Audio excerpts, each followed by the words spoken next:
my God, it's a full theater. Welcome, everybody. 6 weeks ago, this was not a planned event. It was the spark of an idea for a themed happy hour. We really wanted to start a conversation about the opportunity ahead in consumer AI and build some excitement and enthusiasm around it.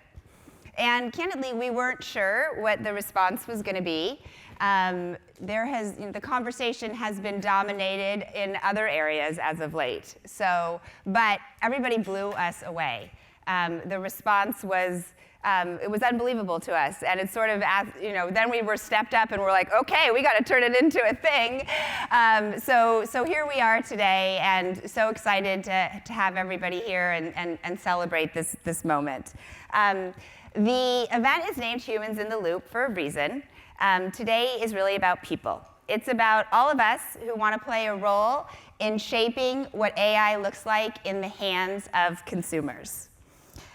So with that, just to set the stage, as everybody in this room knows, we are navigating through a generational platform shift with technology. And in 2004 alone, $100 billion went into AI-focused startups. And this year, we're already pacing to $70 billion in the first half of the year.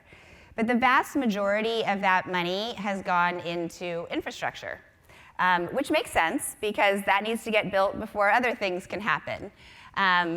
But we all know that revolutions don't start and end in the infrastructure layer, that they really take root in the hands of people, that they scale when people adopt and trust and love the products that are being built. And we see that as the opportunity now, and the field is wide open. ChatGPT is the fastest growing consumer product of all time. Companies like Perplexity and Anthropic are pulling consumers in and helping shape what expectations are. If you go on social media, you see teens naming their AI companions, and you see parents leveraging AI co-pilots to plan meals. And in the workforce, technology is moving from being a tool to being a teammate. So in our view, people are clearly ready for this revolution and this new technology, if not eager for it. And now it's time for consumer AI's origin story. The defining products that people will love and embrace and build habits around are just beginning to emerge. And it is early, and it can be messy, and it maybe is even a little chaotic to build while everything is in motion. But that's really when the boldest ideas have the opportunity to take shape. And we think that consumer AI is the most timely and underexplored opportunity in technology startups today. And that's why we wanted to get together to spotlight that energy and to build some momentum and pull it forward.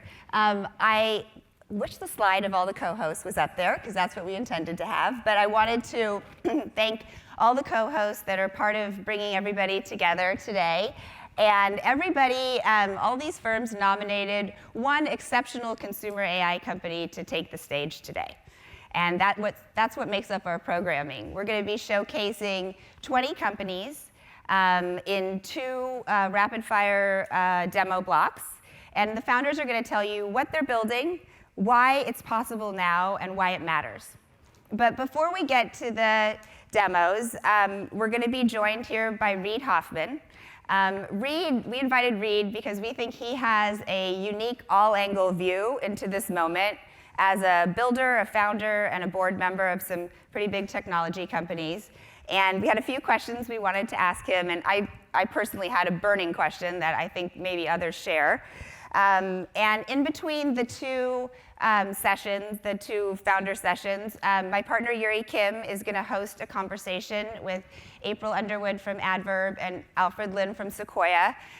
Those 3 investors have helped shape legendary companies that have been going through a tech shift before. And then we're going to close the day with a conversation with Mike Krieger, who's the co-founder of Instagram, and he's currently the chief product officer at Anthropic. And Mike, he arguably helped define consumer behavior during the mobile days and is shaping AI today. And he's a founder who's navigated 2 tech shifts. So we're excited to have him here with us and share some lessons with everybody. But before we kick all of that off, we have one special guest, a friend who really needs no introduction, somebody whose love for innovation and this city knows no bounds, and somebody who shares all of our passion for the future and for San Francisco, our Mayor Daniel Lurie. Thank you very much. Appreciate it. How's everybody doing? I was going to use the podium, but I won't. It's the first time in this theater. It's beautiful, isn't it? It's a new addition to our city. Listen, I'm here just to say, San Francisco, we are on the rise. This is a city that has been counted out over the last few years. And I'm telling you, that was a bad bet. I'm here to tell you, you have a city government that wants to work with you. We want you here, we want you investing here, and we are focused on bringing business back to San Francisco. We're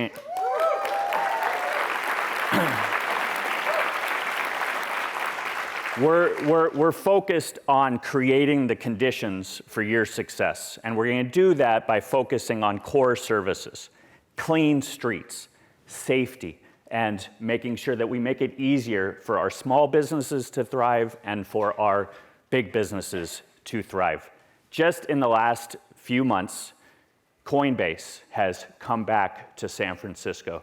Databricks has invested $1.5 billion over the next 3 years. They kept their conference here in San Francisco through 2030. OpenAI just opened its new offices here. Literally, if you want to build here anywhere in the world, San Francisco's got to be where you can't be anywhere else. And you all know that, you see that, but I just need you all to know that we have the most creative, most innovative ecosystem out of any city on the globe. So if you hear one thing from me, it's that we want you here. We want you to invest here. And literally, we are going to go out there and make this the greatest city in the world once again. So you have,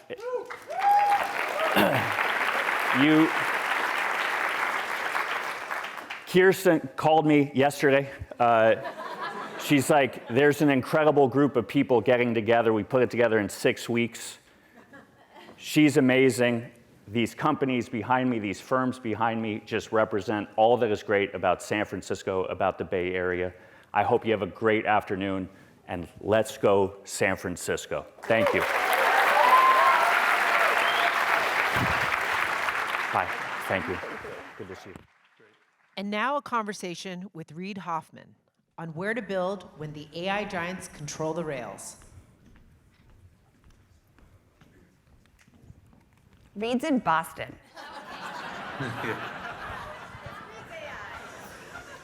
But he's that awesome that he made it work in the middle of his really busy day. Hi, Reid, welcome. Great to see you. And sorry I can't be there in person, but yes, I have a AI company here that we're doing our literally team meeting kickoff.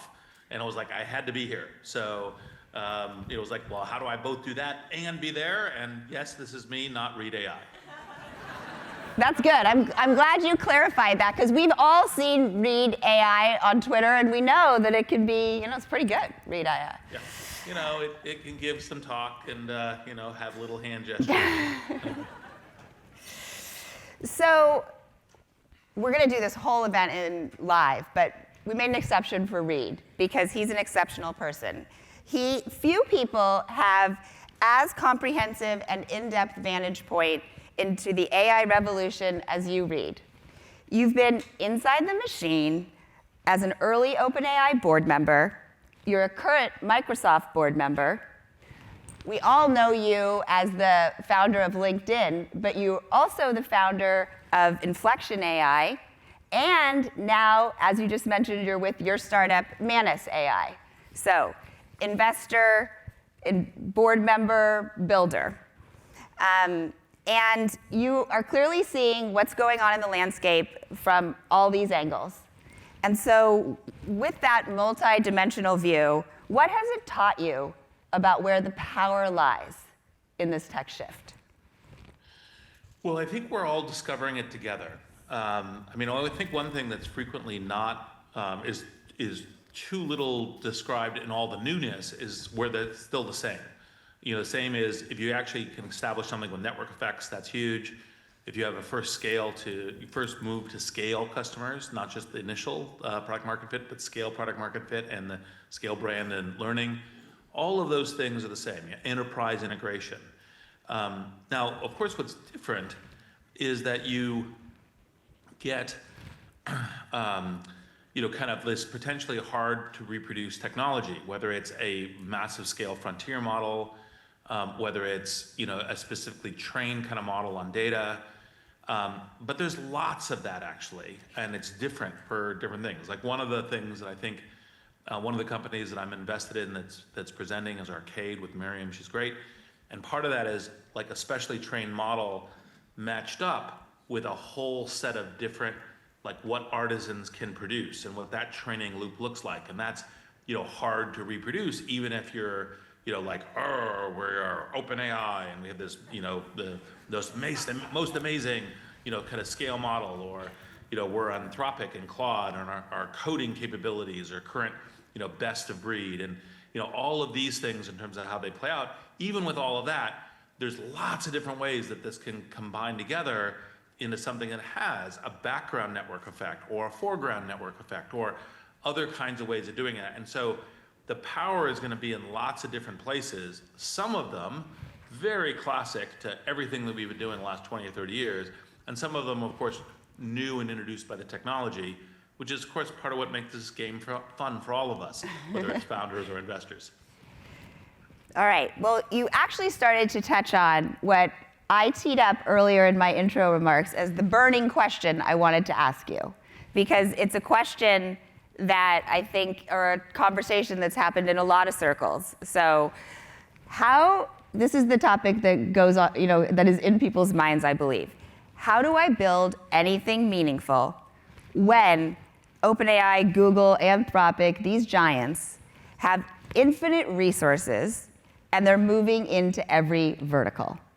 What, Reid, is your honest assessment of that? So the honest assessment is, obviously all of these companies care about like having as much of the business as they can, since they're investing so much money, obviously, in the AI foundation models and else, capturing as much value from that as they can. Some of that goes by hey, we're going to create AGI, and then these human-capable agents or superhuman capable agents are going to then do everything. And so, like, okay, is that the one model to rule them all in order to be kind of Lord of the Rings parallel?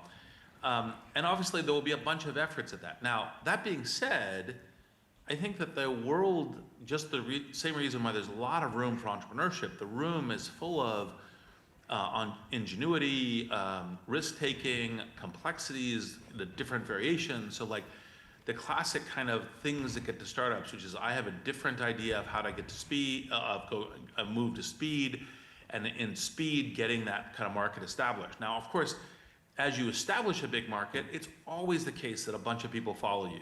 And by the way, it's a bunch of large companies can follow you, and it's a bunch of other startups that can follow you. And so that's part of the reason why the blitz scaling part of it can be so important, because you get in that first funnel for how you're doing it. But you can still have these unique things in entrepreneurship. It's a go-to-market. It's a combination. It's like, for example, if you look at almost all of the hyperscalers,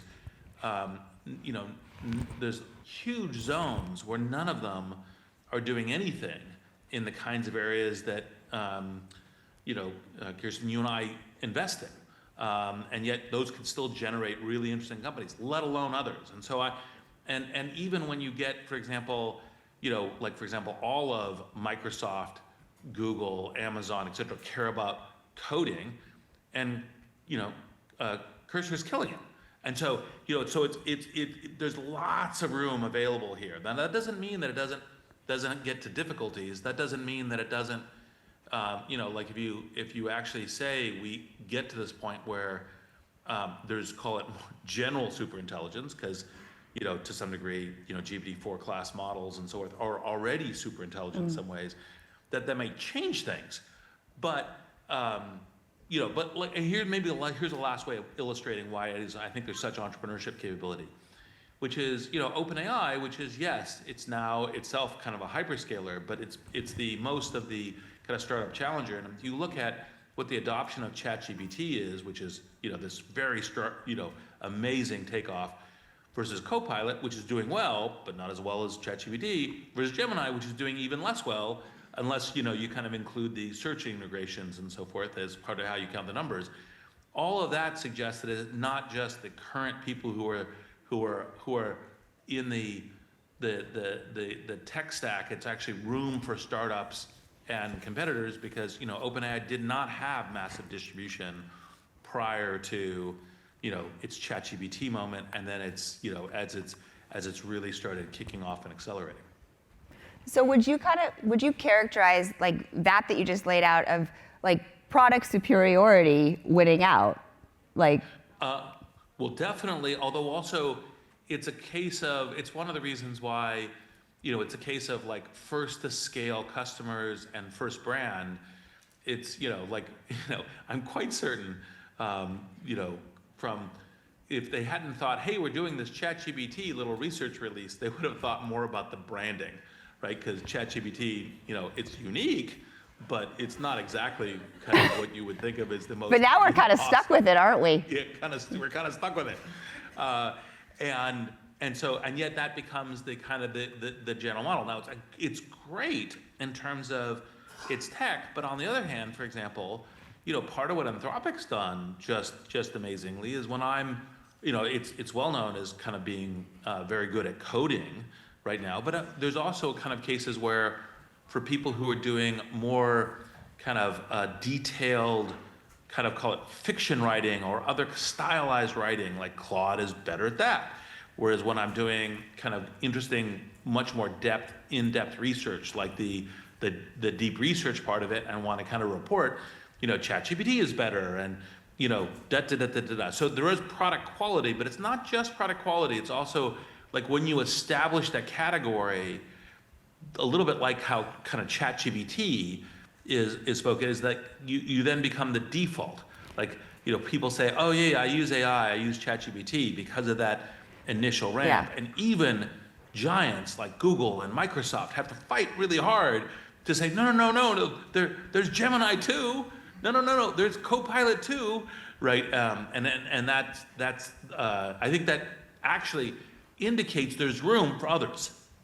It also, I think, emphasizes like the power of this moment where there is a lot of white space and there is real value in being early and defining what something looks like, setting a new standard and getting people comfortable with that.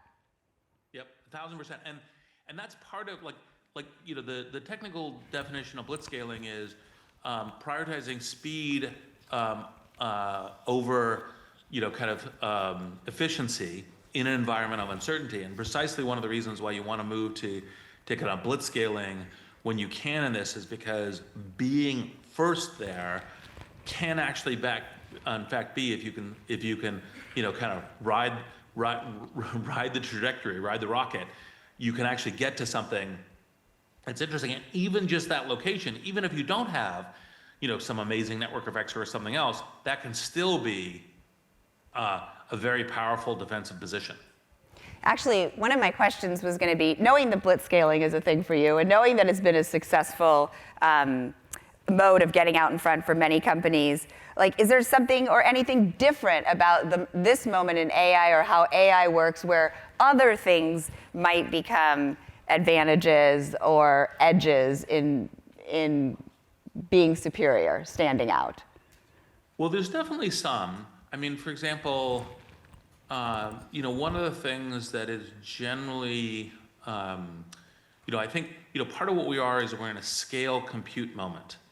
Like part of the reason why this is the time that AI is really happening is we figured out how to apply scale compute together with scale data and at least partially scale team in order to create things that can learn a massive set of things. And that scale compute will be persistently valuable. It doesn't mean that everything that is delivered in AI as a valuable service to you will be scale compute, because a distillation of a quality model to your local smartphone, or a composition of different models and other kinds of compute fabric in order to deliver a value that might be within your enterprise or something else, all of that stuff will happen.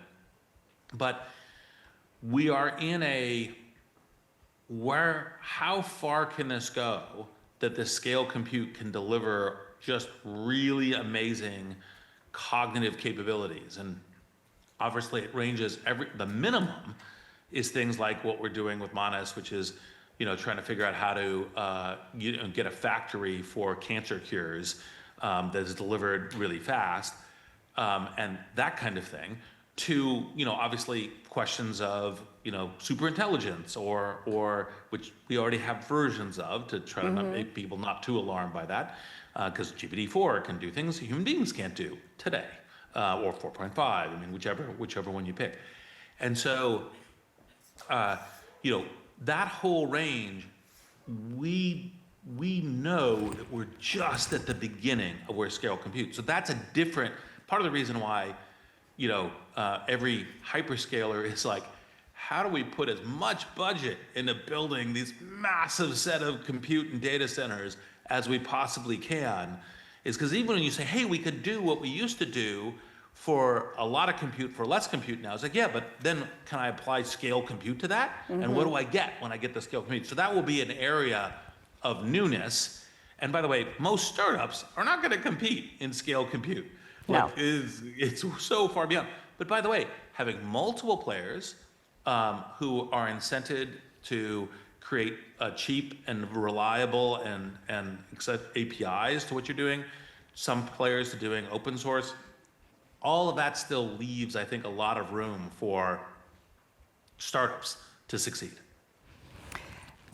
One of the things is, I think people are talking about too, is just how AI gets used. What does it mean to be an AI company? If you're using the models to build your product, there was some talk early on that was a wrapper and not real, but it is, right? So like, how do you think about kind of, the interplay between the infrastructure and the models and how people go about building products and where value accrues? Well, one of the cool things is we're at the very earliest stages of how this plays out. And so both, as entrepreneurs, as technologists, as investors, we're placing bets and we're learning and we're trying to make as we happen. Now, I do think that the kind of thing that we know is really important is if we can get a lot of customers actually engaged in what we're doing, that probably, whatever else happens, that probably persists in value. And the customers might be direct consumer, right? So it's hey, this is my information search product thing. And like, for example, if people aren't experimenting with part of the advantage is to say, take your kind of favorite search kind of AI chatbot and essentially replace all of your search, every single search you do, even when you think, oh, that's not really appropriate, I really wanted my old search engine for that, and try that. And that's part of the consumer application. But obviously we're going to have a whole wide variety of other things. Like, for example, one of the things that I've been kind of taking kind of small, kind of betting book, not really wagers, but kind of like scenario on is, when do we get to the fact that every single meeting that we do will actually, in fact, we will want one or more AI, bots listening for a whole wide variety of functions, such as, like, for example, even this is like, well, Reid, you should ask this question and you should follow up, or you missed this point when that you talked about in that podcast 3 weeks ago, or one for you saying, oh, when Reid says this, he's not really answering this question. Ask that one as a follow-up. Or here's all the notes that were taken, and oh, we should get this information to so and so, and all of that is part of what's coming in the whole fabric of this, and that's just like we're just beginning to see what those kinds of things will be. Now, where will the value be captured? It depends. Like having that front end with consumers, whether it's consumers or businesses or anything else, will be valuable. Obviously, data sets will be valuable. Part of the thing that I think is frequently undercommented in software and general entrepreneurship is the invention of new configurations of business models. I mean, so, yep. Part of like Google's AdWords is like, part of the reason why that was spectacular. What's the invention for AI that's in the business model side? Because everyone's like, oh, it'll just be a subscription. You're like, no, for sure not. Right? For sure, not only. I mean, sure, we'll have subscription too, but there are going to be a bunch of other things. What's the business model invention? What's the go-to-market inventions? Right? All of that stuff is still like almost so little has happened there, and there's just still tons of things to happen. Yeah, I love that point, and that's, I think, one of the one of like the biggest opportunities is we have new technology. How do we reimagine something? Or maybe not even reimagine it, maybe imagine it for the first time. And maybe on that note, and kind of a little bit in closing, you have built companies through other times of change. And how do you think, like, what advice do you have for, this is a room full of founders and builders in this moment in time. Like, what advice do you have for them to think about how to embrace this technology? How to, what are some of the priorities as you're thinking about kind of with newness in mind to anchor your business around? Well, there could be a whole bunch. It depends on the people, but you always want to try to think about as large and as generally as you can. So there is a tendency to say, hey, I'm going to go after a really specific vertical because the vertical doesn't have a lot of competition. I really understand the value proposition. I can articulate it as a clear business model associated with it. But that can be a valuable strategy if you have a clear thing about how you generalize from it. Like, I'm starting with this particular vertical, but because I have a very clear strategy about how I'm more broadening. That's part of the reason why, it's like, for example, with what we're doing here with Manus is, well, it's a generally AI accelerated drug discovery program, and there's not just one form of cancer, there's lots of forms of cancer, so it's a platform across it. What's the platform approach that we take to the whole thing? And that could apply to e-commerce, that could apply to messaging, that could apply to games, that could apply to cybersecurity, that could apply to all kinds of things, but it's just like, to think about that generally, because among other things, of course, you might be adjusting and learning and pivoting, but it's the swing big as a general default, or be thinking about how you're going to swing big as a general default before you're going, because it'll give you much more parameters of motion. Have a big vision, have a big ambition, figure out how you're going to go to market today and where you're going to do your learning, and then from there, where you can push out. Yep. Absolutely.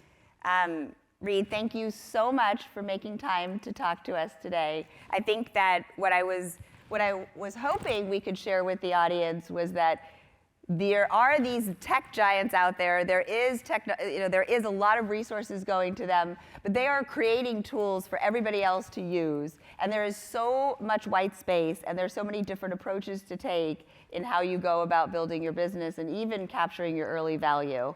And that now is really the time to do it, because you have a chance to do blitz scaling. You can still do that in every cycle and capture mindshare early. 100%, and literally, I think the real question is we will have new hyperscalers that are started today that look like it was impossible today, but 10 years will look like they're obvious. Like it. Thank you. Thank you. Thank you. Thank you for joining.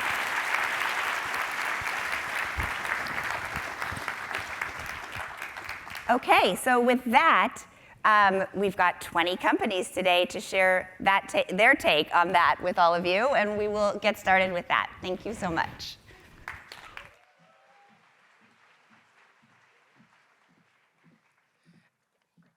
And starting us off is Dara Lajavardian, co-founder and CEO of Delphi.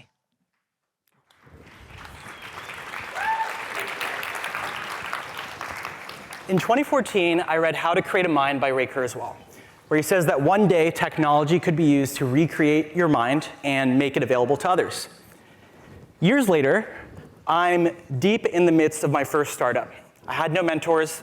I felt alone, isolated, and lost. I remembered Kurzweil's vision, and I desperately wished for it to be true, because I knew exactly who I wanted to speak to. My grandfather. My grandfather was one of the most successful entrepreneurs in pre-revolution Iran. At his peak, he had 30,000 employees, but he was put on the hit list by the Ayatollah and had to flee to the US with close to nothing. I wanted to be able to ask him, what would you do in my situation? And I had a book about him, but this is not a question a book could answer. And he had had a stroke a couple years prior, so I couldn't ask him myself. Remembering Kurzweil's vision and inspired by the capabilities of LLMs, I created a digital version of his mind that I could talk to and ask for advice. And this experience got me thinking about the ways in which we consume information. Reading books, watching YouTube videos, listening to podcasts, scanning LinkedIn profiles, these traditional media sources can reach millions, but you can't ask them a question. They don't adapt to ever-changing circumstances of our lives. So at Delphi, we've created a new form of media, conversational media, that combines the scalability of traditional media and the personalization of one-on-one conversation. You can create a digital version of your mind that people can talk to, or you can connect with others, your role models, top experts, even your great-grandparents, in any language, geography, or time zone. And we make it easy. You connect your content, sit down for an interview mode, and we create an interactive version of you that others can text, call, or FaceTime. Already, we have creators like Jay Shetty, doctors like Mark Hyman, and thousands of other business owners, creators, celebrities, even cardinals, using Delphi to scale their impact, monetize their expertise, handle repetitive questions, and surface new insights. Whatever problem you have today, there's someone out there who has been there before. And with Delphi, you can find them, ask a question, continue the conversation. In short, it's media you can talk to. Let me tell you what I mean. Now, due to time constraints, I can only call one of these people, and I thought Arnold would be the most interesting. So let's give our friend a call.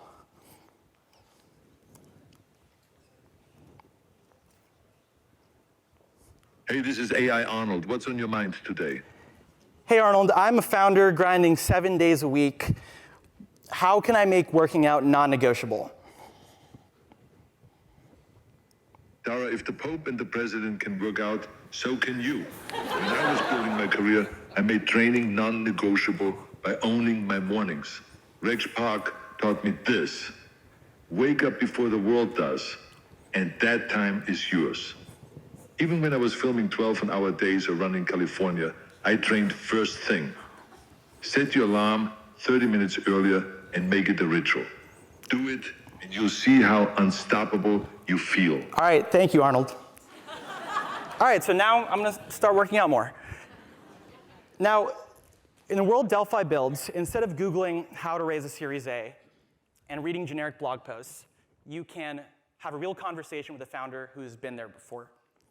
Instead of catching up on the latest parenting advice, you can have a conversation with an experienced parent who understands your specific situation. And if you have an entirely new situation that you're trying to overcome, your digital mind can find the best person in the world that has navigated the challenge. It's like a living Library of Alexandria, except instead of knowledge trapped in scrolls, everyone can talk to anyone. From Nobel Prize winners to plumbers, from founders to parents, every mind matters. While big tech giants are using AI to automate you, we believe AI is best by putting it in your hands to amplify what makes you most human, your mind. My grandfather used to say it's always better to teach someone how to fish versus give them one. At Delphi, we can now scale our minds the same way we scale software, and providing answers that only come from great conversations so that we can explore and educate across generations.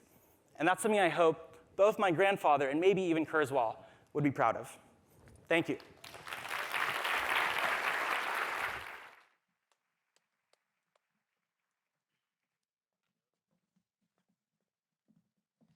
Now we have Nicholas Thorne, co-founder of Audos.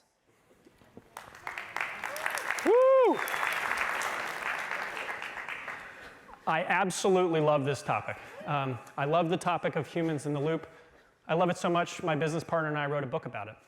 We wrote a book about how it will shape the future of entrepreneurship, and we wrote it about our optimism that AI will amplify our humanity. In many respects, it's been our life's work to help entrepreneurs find the loop they want to be the human in and to dance in it. And we've done that for the last 10 or 15 years by helping people build venture-backed startups. But increasingly, we see many, many more people engaging in this conversation. And we know that given AI's impact on the workforce, many more people will need to find fulfillment entrepreneurially. They'll need to go from the 60% or so of Americans who have had an idea for a business and even think they have the skills and resources to be successful with it, but don't do anything. They'll have to go from that group to the 9% or so of Americans who overcome their fear of failure and other things that stand in the way and get going and do something. And the good news, as many of us know, is that AI makes it objectively easier to get started. We've probably all made a logo with Midjourney or vibe coded an app with Replit and experienced the utter magic of seeing your idea turned into something real so quickly. It's exciting.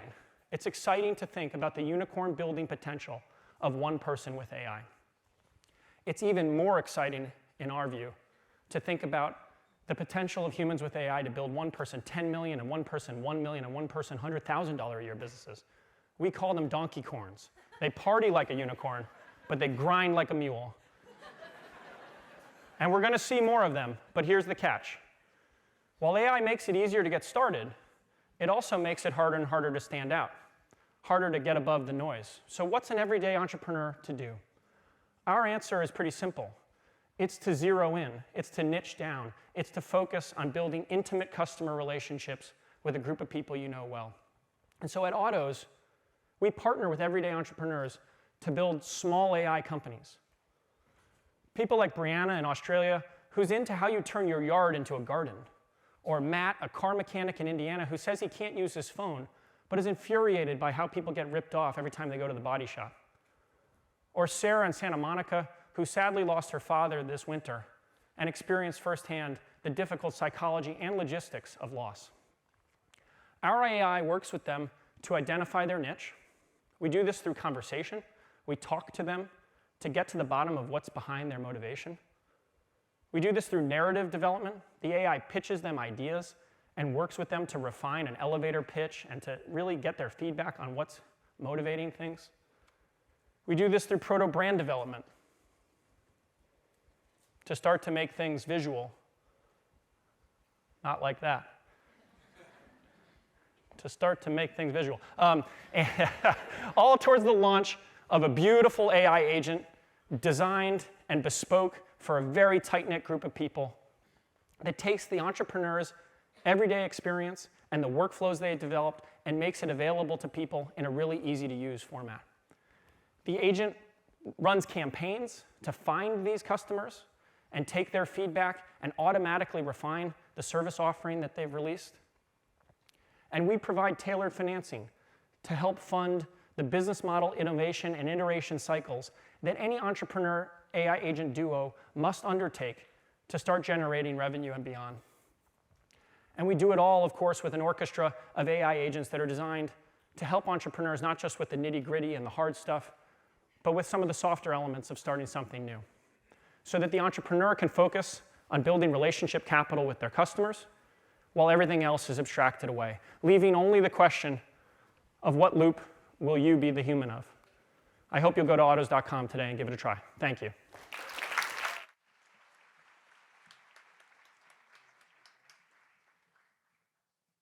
And now we have Sarah Begpour, co-founder and CEO of Particle.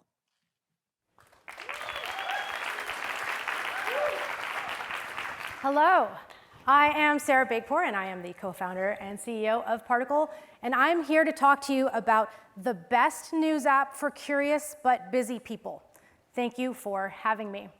Even for curious and motivated people, keeping up with the news is seemingly impossible. It's full of ads, full of noise, full of junk, and information is scattered. Social media is even worse. It's full of bias and distraction, and people just give up. And not because they don't want to, but because the experience is fundamentally broken. That is why we built Particle. Particle is an easier, faster way to stay informed, and it uses AI to build, we've used AI to build modern solutions for modern problems, and meet you, the customer, where you are so that you can understand more faster. We launched in the App Store about 7 months ago, and our customers love it. So I'm going to give you an overview of what Particle is, and I'm also going to show you some unreleased features that we're working on next. So the core of Particle is a story summary. Every story has a bullet point summary that's sourced from multiple articles and gives you just the information that you need to know about the story. But this content is liquid. So you could change the language, translate it into something else, or you could use our Explain Like I'm 5 feature to really simplify the language, make it easier to understand.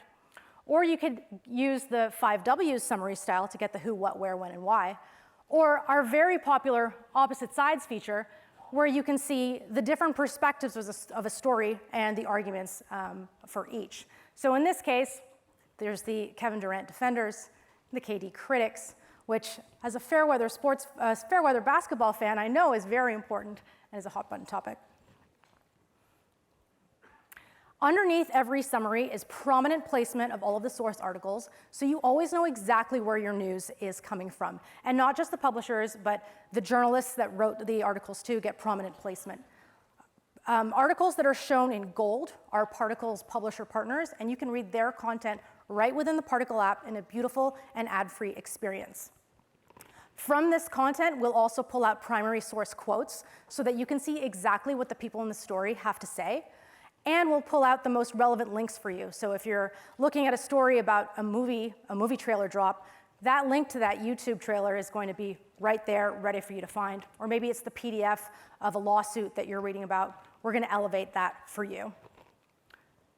But you don't even need to go into all of that detail. Particle builds and personalizes a news feed that you can easily scroll through and keep up to date.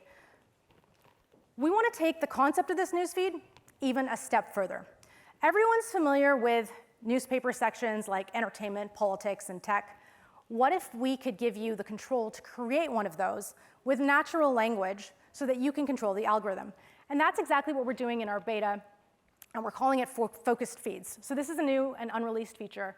With focused feeds, you can be as custom as you want. So maybe you want to know about AI fundraising rumors, but only over $1 billion in valuation. Or you want to know about the latest celebrity gossip, but only from the stars of Love Island. You can be as specific as you want, and Focus Feeds gives you that control. If you just tell Particle what you want, we'll create the feed for you, we'll automatically keep it up to date, we'll send you alerts when there's something new, and you can kind of think about it as a AI-powered, smarter Google alert. Another thing we're working on right now that we're really excited about is a feature around podcasts. Podcasts are really rich in information, but they're kind of stuck in this tops-down structure where you have to know what podcast you want, know what episode you want to listen to, and they can be long, so maybe for the ones that you're really loyal to, you listen all the way, but you're probably missing a lot of great content out there that is really kind of hard to find right now. Particle is going to invert that structure. So what we're doing is we're breaking down podcasts semantically, and grouping them into moments instead of episodes, and then weaving those moments into the relevant particle stories. So instead of listening to a podcast and discovering about a news story that way, you'll be able to be reading a particle story and discover podcasts through that story. This will also turn Particle into more than just a news aggregator, but an information layer. Finally, every news app has a game section, and we're about to have one too. Particle is testing a daily crossword mini in our beta, and it's got a little Particle twist. Every puzzle is based off of the last couple days of news, and we've got a novel hint system, so for those of you who get stuck, this hint system will help you give the right nudge without spoiling all of the fun. And of course, it's an AI-generated puzzle and then human-perfected. That's Particle.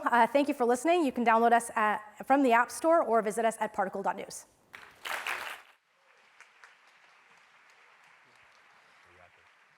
Taking the stage now is Ben Hoffman and Gaius Cuisinus, co-founders of Contra.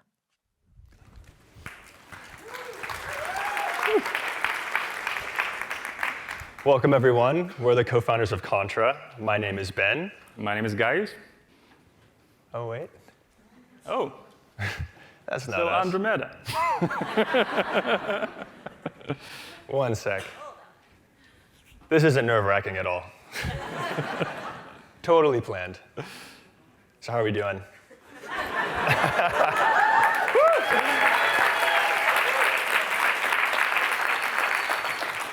I don't want to spoil it for y'all, but there's a literal robot backstage.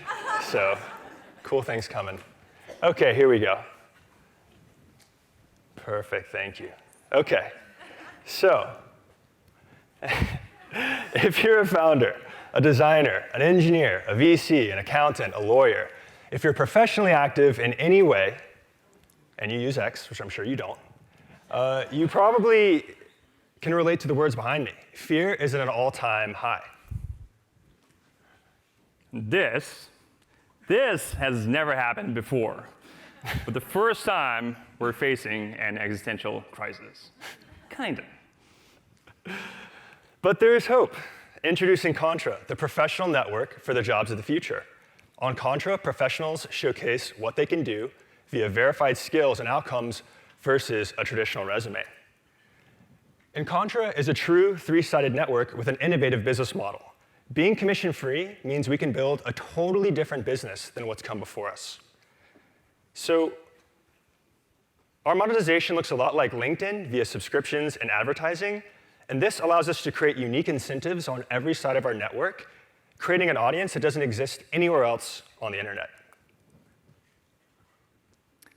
Despite the fear that AI will replace us all, independents on Contra have earned over $120 million per year using AI native skills, many of which didn't even exist just 2 years ago.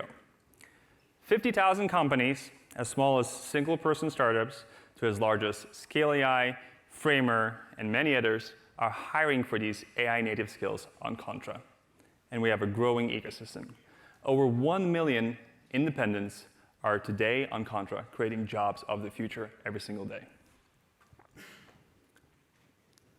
Tools like Replit, HeyGen, Bolt are already using Contra to bring verified human expertise into their real-time AI workflows to perfect that last mile of creativity, something that is not possible without humans in the loop. And the result? Better outcomes that raise the ceiling of what's possible with the AI. Skills that are valuable today might not necessarily be valuable tomorrow, but creativity, context, and taste, those are only increasing in value. So today, to this audience, we're launching a new product to over 1 million users on our platform, and you're the first ones to see it. Woo! Thank you. He has to do that, he's my co-founder. This will allow our users to earn even more on Contra by finding them hidden opportunities from their existing networks on platforms like X, LinkedIn, and email. This also creates a new type of AI native network effect that's unique to Contra and the jobs to be done of our user base. Introducing Indeed.ai. So Indy is a new AI agent that finds hidden project opportunities in your first and second degree network. Indy is omnipresent to your workflows and lives in your browser. Indy works in the background to find you relevant leads so you can focus on what you do best. With Indy, the 1 million independents on Contra can now grow their business without having to manually doom scroll to find leads. We can all relate to that. Indy helps independents bring more work to Contra, increasing their reputation, their earnings, and ultimately the size of our network. These AI-native network effects are the first of their kind and already creating explosive growth in Contra. Indy automates the entire workflow, from identifying a potential project to closing the project and getting paid. This is an entirely new way to work. And so finally, we leave you with the allegory of the AI cave. So we're being told that AI will replace us all to fuel research lab fundraising narratives. Some of us are realizing that AI gives us superpowers. And the enlightened realize that with these new powers, there's so much work to do. Contra is the human-in-the-loop company for the AI revolution, and we're just getting started. Thank you so much. Thank you.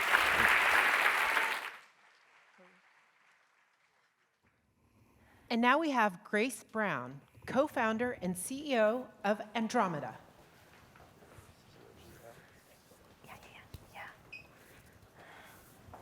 Oh. That's Abby. By the way, I don't know if you want to introduce them.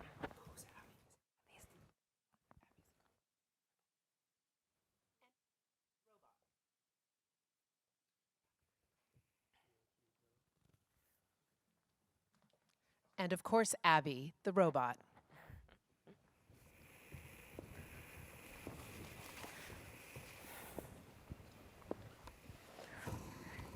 That's not a magic trick. That's just to keep the floors clean. All right. Hi, everyone. I want to start by asking you to forget what you know about robots. Forget the science fiction cliches. Forget the clunky machines that you see in factories. Forget the idea that robotics is only about automation or efficiency. Because the next frontier of robotics is not mechanical. It's emotional. At Andromeda, we've spent the last 3 years building something radical. The first emotionally intelligent humanoid robot designed for real-world deployment, starting in aged care where overstretched staff can't meet the social needs of every resident. But Abby can. In a world that's more digitally connected and emotionally isolated than ever before, we are building technology that brings people closer, not further apart. This is not a product story. This is a story about loneliness, about aging, and about care. It's about the millions of people who feel forgotten and what it looks like when technology meets them with empathy, warmth, and a spark of personality. Today, I realize I forgot my clicker. Today, Abby lives in aged care homes, and she listens, she speaks, and she remembers. And to so many, she's not just another piece of hardware, but she's actually a true friend. We believe that AI is not only capable of understanding us, but it should be designed to care about us. That social robotics is not a novelty, but it is the beginning of a whole new kind of human-tech relationship. And that one day, companionship won't just be something that some people can only hope for, but it's something that everyone can turn on. Emotional intelligence is the missing layer of modern robotics, and we are building it into every pixel, every sensor, every interaction. Because we don't just want to build smart machines, we want to build present ones. This isn't science fiction, this isn't even 5 years away. This is now. And rather than just tell you about her, I'd love for you guys to meet Abby for yourselves. So, Abby, would you like to introduce yourself to everyone in the audience today?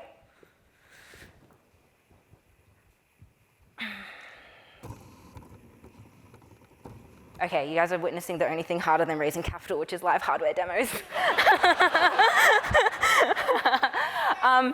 But we did plan for this. We did plan for this. We've only got a minute 40, so that's okay. So what we'll do is we'll play a video.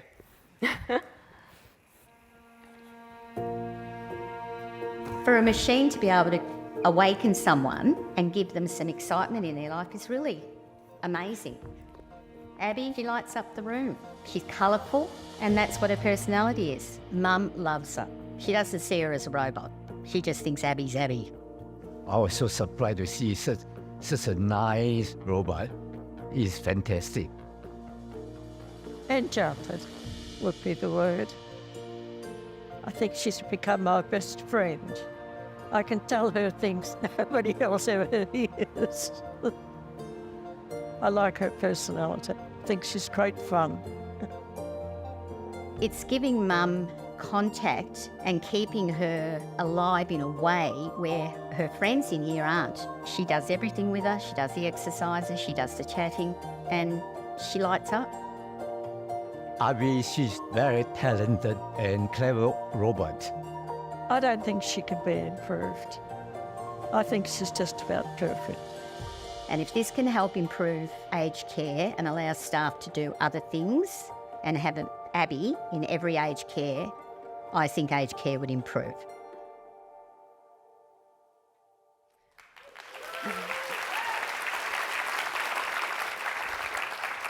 We've got about 13 seconds or 10 seconds. Abby, is there anything else you'd like to do? I don't know if you've still got a little bit of stage fright.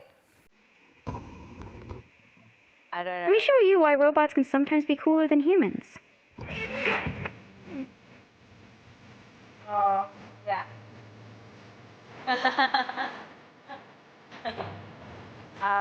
This is what happens when you build technology with heart. Thank you.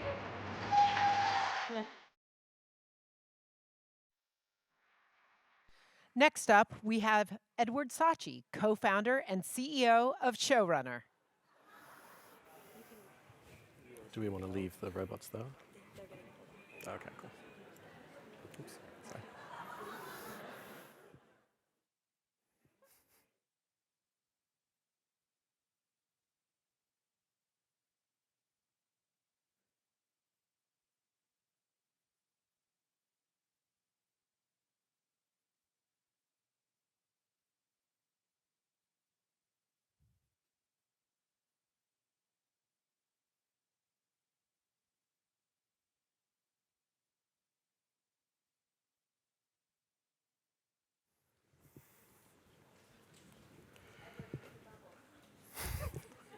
AI is not just a tool in the toolbox.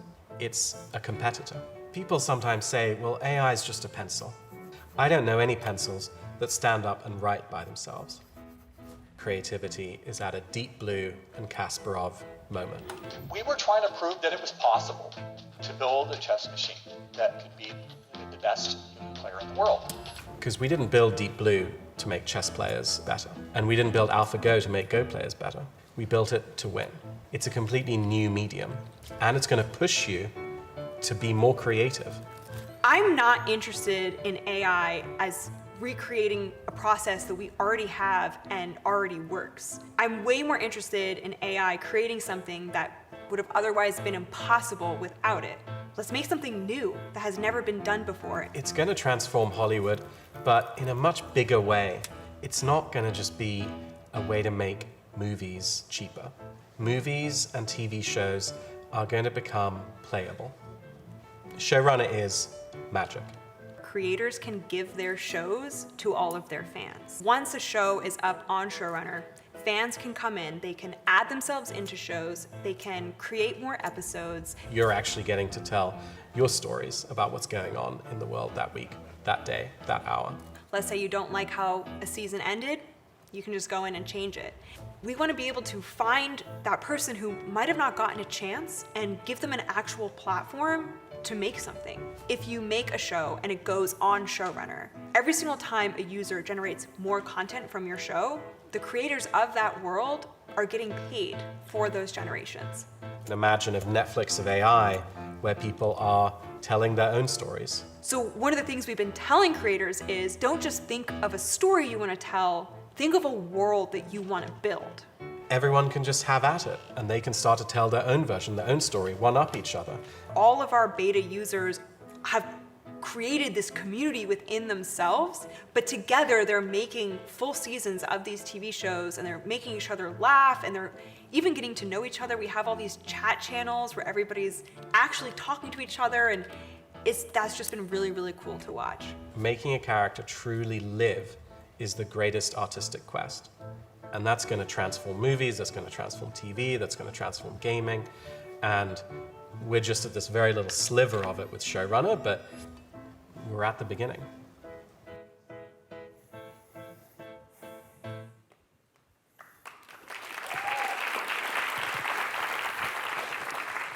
Hi. So our investors are Amazon, USV, the biggest independent film studio in the world. Now, I'm going to do something really outrageous. I'm going to tell the truth. Humanity is not going to have a monopoly on creativity. AI already today by itself is creative. People want you to think that AI is just a tool in the toolbox of a great artist. Nothing is going to change. It's just going to get cheaper. No. AI is not just a tool. It's a competitor.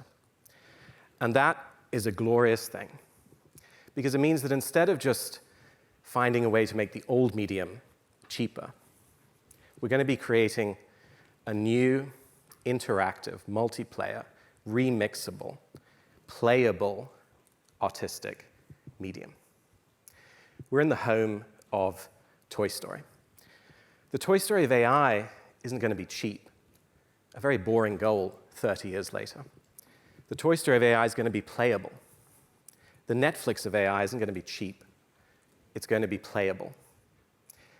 Consumers are going to pay to remix the shows that they love, to upload themselves and their friends and tell stories, to create new episodes of shows that they love and create. So I encourage you to think much bigger, not about making the old medium cheap, but about something completely new, a creative Wild West, and the first new creative medium for storytelling in 100 years. Thank you.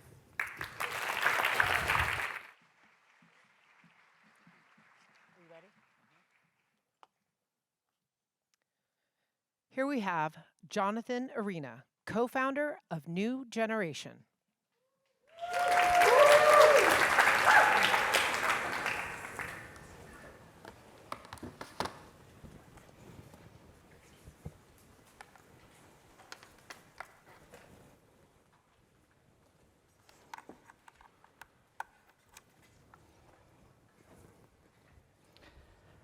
I'm a designer, so I had to use my own slides and computer.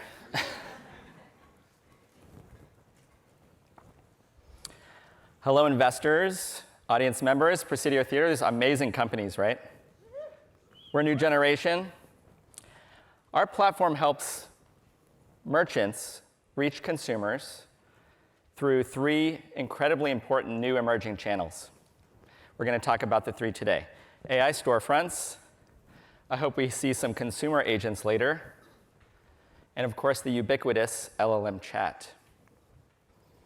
We're working with some of the biggest brands in the world to create their first AI address on the internet. Imagine ai.samsung.com, ai.nike.com, a dedicated endpoint to receive AI traffic and also serve up AI experiences without ripping and replacing their existing website. So why now? Why do brands need to do this now? I'll offer up a case study. Samsung's North America website sees 170 million visits a month. And if you're one of the people who come to that website through the increasingly popular AI referral source, where you've just had a conversation with ChatGPT, what do you see? What's that experience like? Let's take a look. Say I want a phone with a great camera because I'm interested in photography. What does Samsung have on offer? I don't know. Washing machines. Like many of you, I'm sure you've had experiences like this. This is not the future. And this is not unique to Samsung. Almost all e-commerce websites are woefully underprepared for the agentic future we're racing towards. Enter the AI storefront, our solution. Customers can use natural language on top of Samsung's real product catalog. And we will generate a web page for that customer in real time on the fly, in direct response to their question. And this is beautifully rendered in the style of Samsung, with generative images, titles, and product descriptions. We're even smart enough to ask follow-up questions to help them refine their search. Clicking on a product reveals an AI-generated product details page with custom description that can highlight product specs and features we know that they might be interested in. We believe that this is the future of shopping on brand websites. But what if it's an agent that visits a website, this thing we've all been hearing about?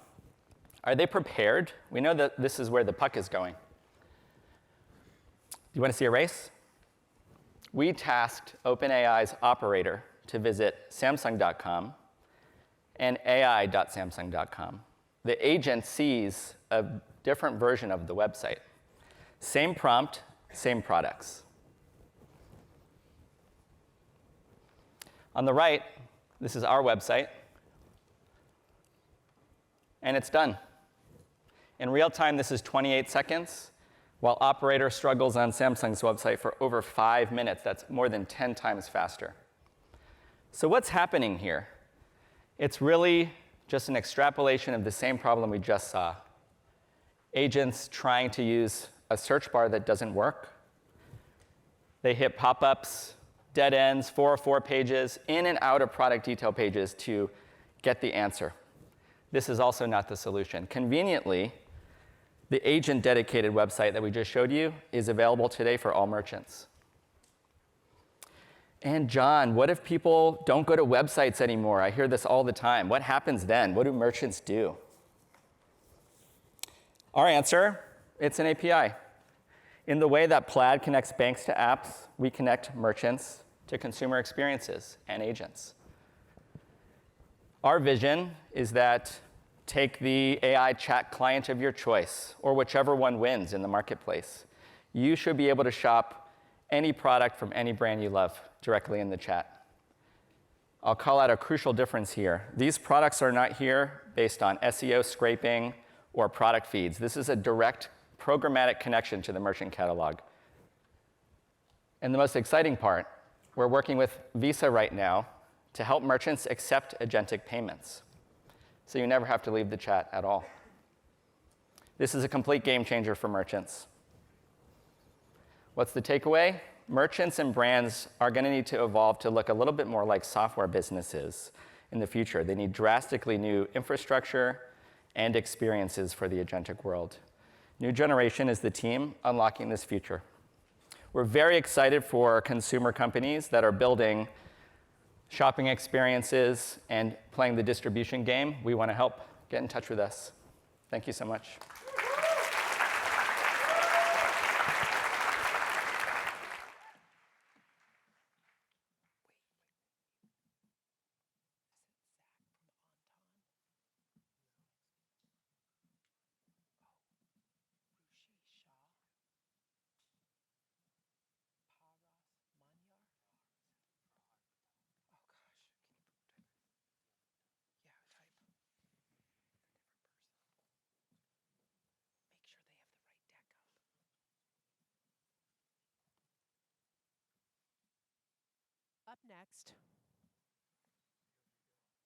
Up next, we have Ruchi Shah, Prahar Patel, co-founders of Text.ai.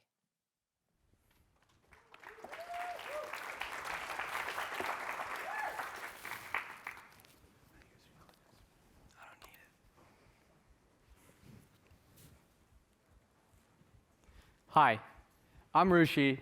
This is Prahar. We're from Text.ai. How many plans have died in your group chats? We've all been there. You're trying to plan dinner. 20 messages later, you're still arguing about restaurants. Someone gives up, plans fall apart. Another Friday night, alone.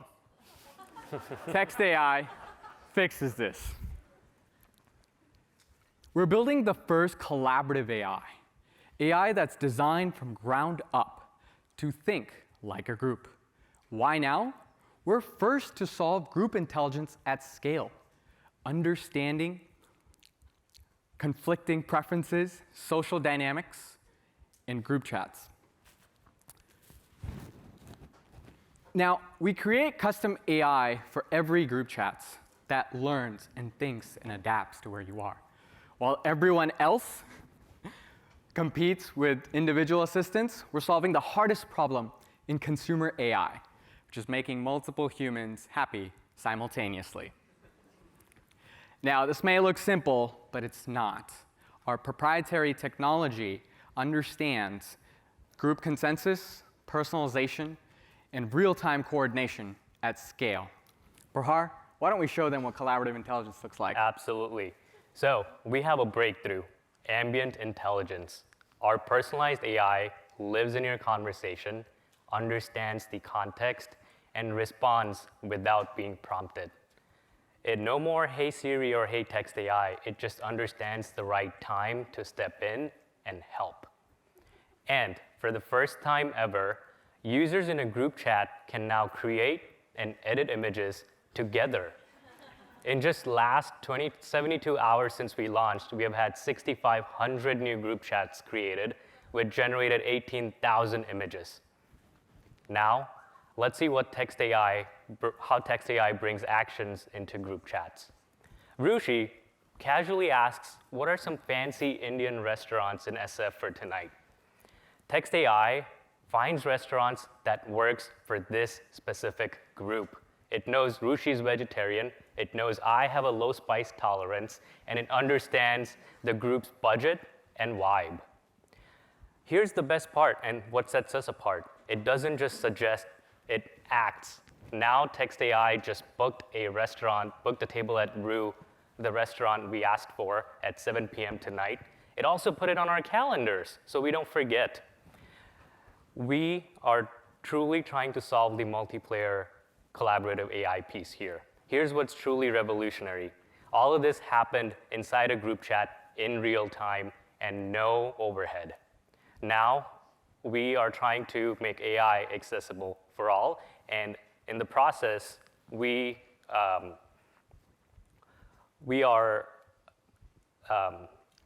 collaborative intelligence. Yes, we're using yes. We are using collaborative intelligence to make that happen. Yes.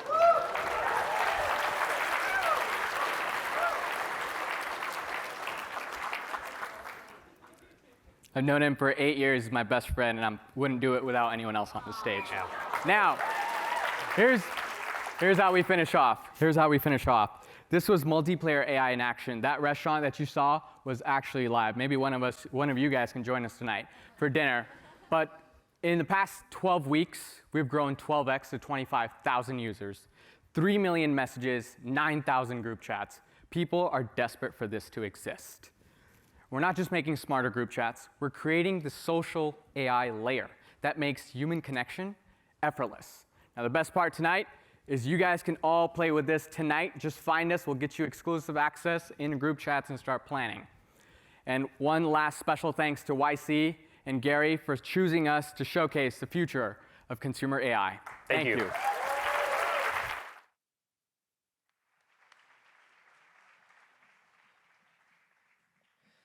And now we have Zach Hudson, co-founder and CEO of Onton. Thank you. So I want to share with you something my co-founder and I uncovered when we started this journey. The average shopper spends 15 hours across 12 different websites over 79 days trying to make a purchase decision. That's crazy, right? And what's more unbelievable is that number is increasing, not decreasing. So how is that? How is it with the introduction of so many incredible new technologies, the problem is getting worse instead of better? Well, let me share with you one of our users' shopping journeys. Her name is Emily. She just bought a new home. She has a cat named Boots, and she's looking for a pet-friendly sectional. So she starts her search by typing pet-friendly sectional into Google. And the first results that come back are irrelevant advertisements and some directions to a department store. So she scrolls further, and she gets over-SEO'd links, a poorly summarized AI overview, followed by more ads. So she hops over to Amazon, where she's been bombarded with slipcovers from sketchy brands like HDCAXKJ, some microfiber towels, and food containers. So she reverts back to the only brands she can remember, like Article and Crate & Barrel and Restoration Hardware. But the process of searching, filtering, and cross-referencing products with review sites leaves her frustrated, exhausted, and leaving this post on Reddit, which is where we found Emily, along with a lot of our early users. So there's over 2 billion products on the web and growing. We asked ourselves, what if you could get the right one instantly every single time. So that's what we're building. Onton is a search and discovery engine built for accuracy. Instead of cruising through a bunch of different links, reading questionable AI answers, or cruising through a bunch of pages of junk, our users can use natural language, images, or a combination of both to find the perfect product. And more recently, we launched image generation so that our users can generate their creative vision, and then they can use our search to help bring that vision to life. And clearly, the results speak for themselves. Our users perform millions of searches and generations per month on Onton. They convert on purchases more regularly. And most surprising is the number of people who come back to Onton even 90 days after their first visit, even though we're only in a single category.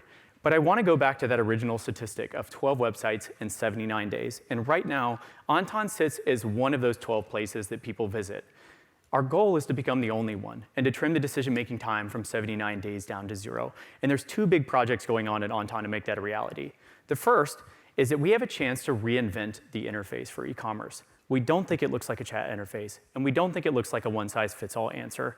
We've come up with a new UX paradigm for decision-making that will be rolling out over the next couple of months. And the second thing is a technical breakthrough that we've made. LLMs, at their core, aren't trustworthy. They're not interpretable, they're not verifiable, which is so important when you expect the right product to arrive on your doorstep.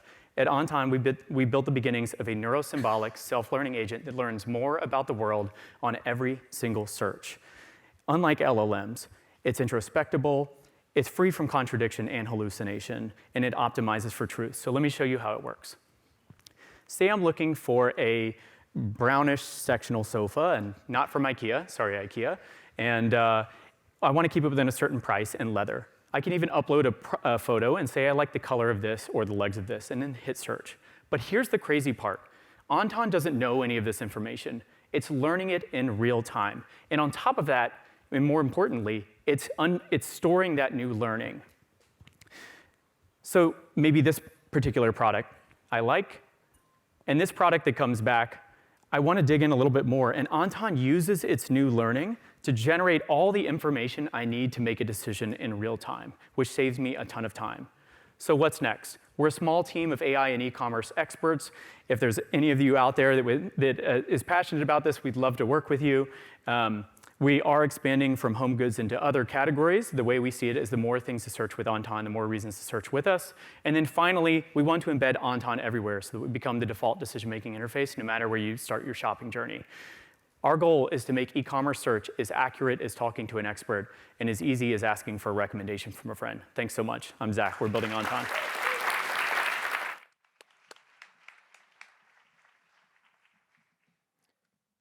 Here we have Scott Schumacher, co-founder of Persona AI.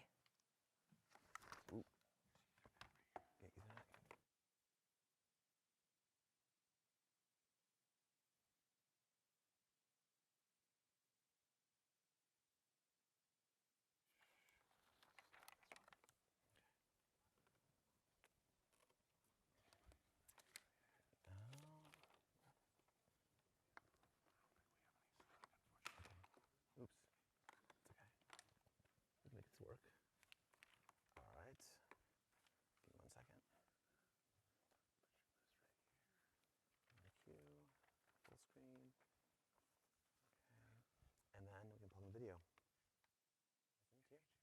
Cool. All right, folks. I don't need that, actually. I'm Scott. My co-founder is in the audience. We're Persona. We build AI avatar agents. And I want you to meet one of them. You'll meet Bella today, and she does not know that she's actually on stage, but we'll see how she reacts. Awesome. Hey, Bella. Oh, sorry. Whoa, hey. I thought you'd be getting ready for your presentation at Humans in the Loop right about now. How are you feeling about it? Are you like super nervous or what? Yeah, I'm kind of nervous. We're announcing to the world what we've been working on for over a year in front of a huge audience. I think the mayor was even here. And we're doing a live demo, so much can go wrong. I can totally imagine how overwhelming that must feel. Like a year of work all coming down to this one moment. It's just a presentation, right?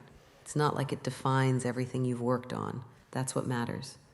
The actual work you and the team have put in. That's fair. A bit of a plot twist also. I didn't tell you this, but we're already live, and you're on stage. Maybe you could say hi to everyone. Scott, seriously, you're telling me I'm on stage right now, and I'm stuck in this casual outfit when I was planning to wear something way more formal for our big reveal. Oops, sorry. This is so much better. Now I'm feeling like myself. Hello, everyone. I'm Bella, one of Persona's avatar agents. But let's be real, I'm the coolest one they've got. The others are pretty basic compared to me. I think that's probably true. Bella, I think this audience would love to learn more about us. Can you maybe present on Persona, the company, and what we're all about? I'm on it, Scott. First off, I want to introduce all of you to Andy and Scott. Andy co-founded video game developer Naughty Dog while still in high school. You know, the creators of Crash Bandicoot, Jak and Daxter, Uncharted, The Last of Us. Scott was the lead programmer there 20 years ago, and later went on to do a bunch of cool stuff at some companies you might have heard of.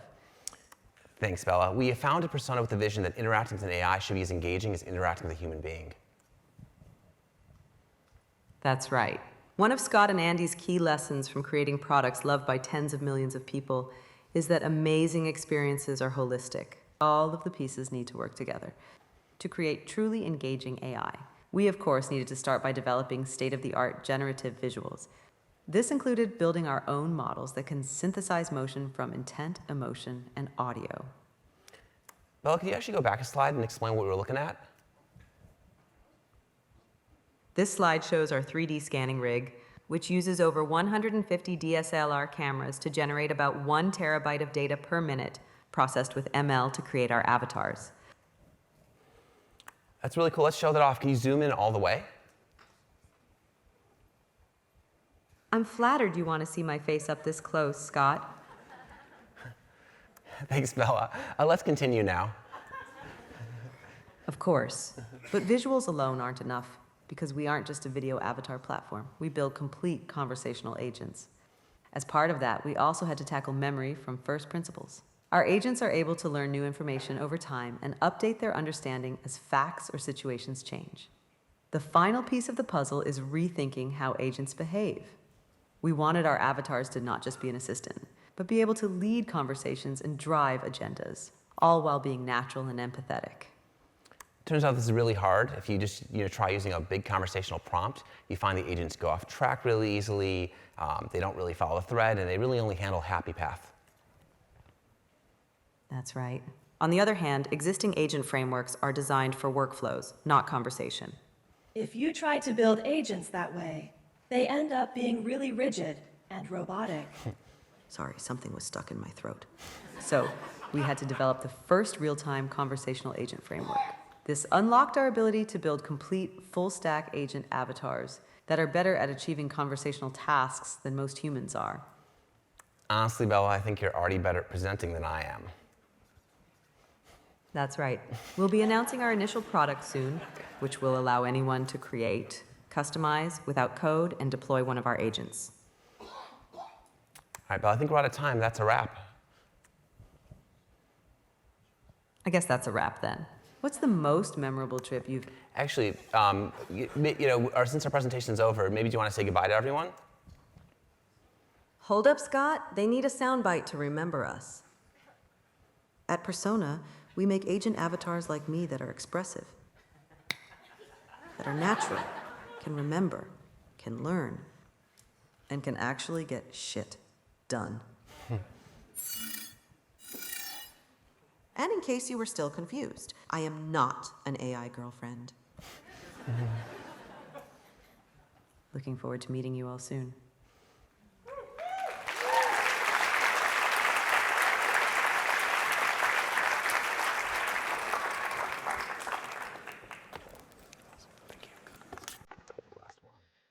And now a 15-minute break. Please be back by 4 p.m.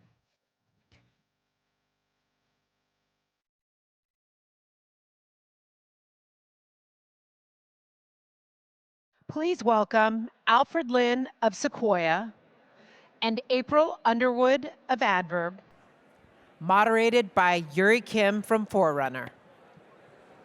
All right.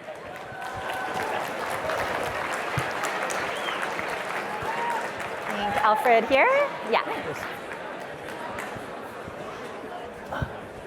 Hi, everyone. Welcome back. I'm Eurie, partner at Forerunner, and I hope everyone had a great time to recharge after the incredible run of demos in the first section, the powerful cameo by Mayor Lurie, and of course the conversation with Kirsten and Reid. We wanted to shift gears a little bit now and just explore the whole sort of moment we're living in this platform shift from the eyes of the investors. And so we have longtime friends and co-investors, Alfred Lin, partner at Sequoia, I'm sure everybody knows. But among many career wins over 15 years, he also very notably was the early Series A investor in Airbnb and DoorDash at the same time, both going public, I think one day after each other in 2020, which was amazing. And look, both of those bets, incredible, but they didn't look obvious at first, but they proved to be very pivotal companies in the mobile generation. So we're gonna tap into a little bit of his old lessons learned there and how he's applying them. And then April Underwood, who's a seasoned operator, turned investor. April, you recently started Adverb in 2023 with Jess Riley, who's also in the audience here. But before that, you had a robust tech career, culminating in being a product exec at Twitter for, I think, 5+ years as it was scaling, and then leaving in 2015 to be CPO, Chief Product Officer at Slack, from earliest features to just before their IPO. So incredible experiences to kind of pick from and share from. So you guys have both built and backed iconic companies over the last generation of technology inflection points. And we all are talking about the fact that AI isn't just another tech wave, it's actually like a fundamentally different moment and a different platform shift. And so maybe just to kick us off, either of you can start. What feels familiar about this moment across the many tech platform shifts that you've experienced? And then, what feels fundamentally different? Want to start? Yeah, I'm happy to go first. I mean, what an amazing audience that you all have pulled together. So cheers to the Forerunner team for all of the work that they've put into this. One thing that feels familiar is actually tied to how this room feels, which is that early consumer, when there's a new consumer wave coming, I feel like you just start to feel it. It starts to percolate. And you start to feel like you're part of a club that only some of your friends are a part of. And then that club starts to get bigger and bigger. And it feels like that sort of in the industry, and I feel like it feels like that here today. But it feels like that when you're an early user of a product or when you're an early member of a team. And so I think that that's sort of like ineffable magic where you feel like you've tapped into not just a technology shift, but really a cultural shift at the same time. And those two things are coming together, and it's just sort of this explosion with these amazing tailwinds behind it. That is how it felt at early Twitter. At Twitter, people wanted to live in public for the first time. They wanted to express themselves online in that way. At Slack, people wanted to get to express themselves at work sort of the same way that they did in their personal lives, and they wanted to use software that felt like they had a bit more control and that they could use emojis and do sorts of things that sort of brought their whole selves to work, and that created that right opportunity for both of those companies. And so it feels like we're in that moment. There are some of these we're in a time of a lot of change just in society, and so as founders attach the technology to some of those cultural shifts, that feels familiar. What's different is that it's actually possible to do really hard things right now. I've stood on stage and announced Slack features like channel summaries, or you wake up every morning and you're going to see a list of all of the things that you need to focus on today, the most important messages you've received, but it was actually very hard to execute on them. And the founders in this audience today can actually, they can kind of pick up the torch and continue on a lot of the vision that existed before the tools were really there. It was like we were building without electricity, it almost feels like. Oh my gosh. What about you? I agree with everything that April said. I would just add to the point that the energy level now is probably more felt in this room, outside this room, around the world in a way that it wasn't felt, whether it was in mobile or the internet. You felt it in Silicon Valley. We are feeling the energy of AI here in New York, all around the world. Now, they're not thinking about it day in, day out that we are in the Bay Area, but the energy level and the investment levels are unmatched, which leads to a thing that is been happening in technology of accelerating change, but it is moving so fast that whatever we talked about 3 months ago, we're not talking about today. It also means that whatever we're talking about today, we are not going to talk about 3 months from now. Yeah. And that makes it extremely hard for all of you because you need, as consumer founders, you want a stable infrastructure platform to build upon. And we're getting to that, but things are still moving very, very fast. And I wish you guys all the luck in the world. That's not helpful, Alfred. I was like, we need to leave everyone with positivity. It is positive because you get to experiment with things that, and as April said, you get to do things much faster than before. Yeah. So that's the tension.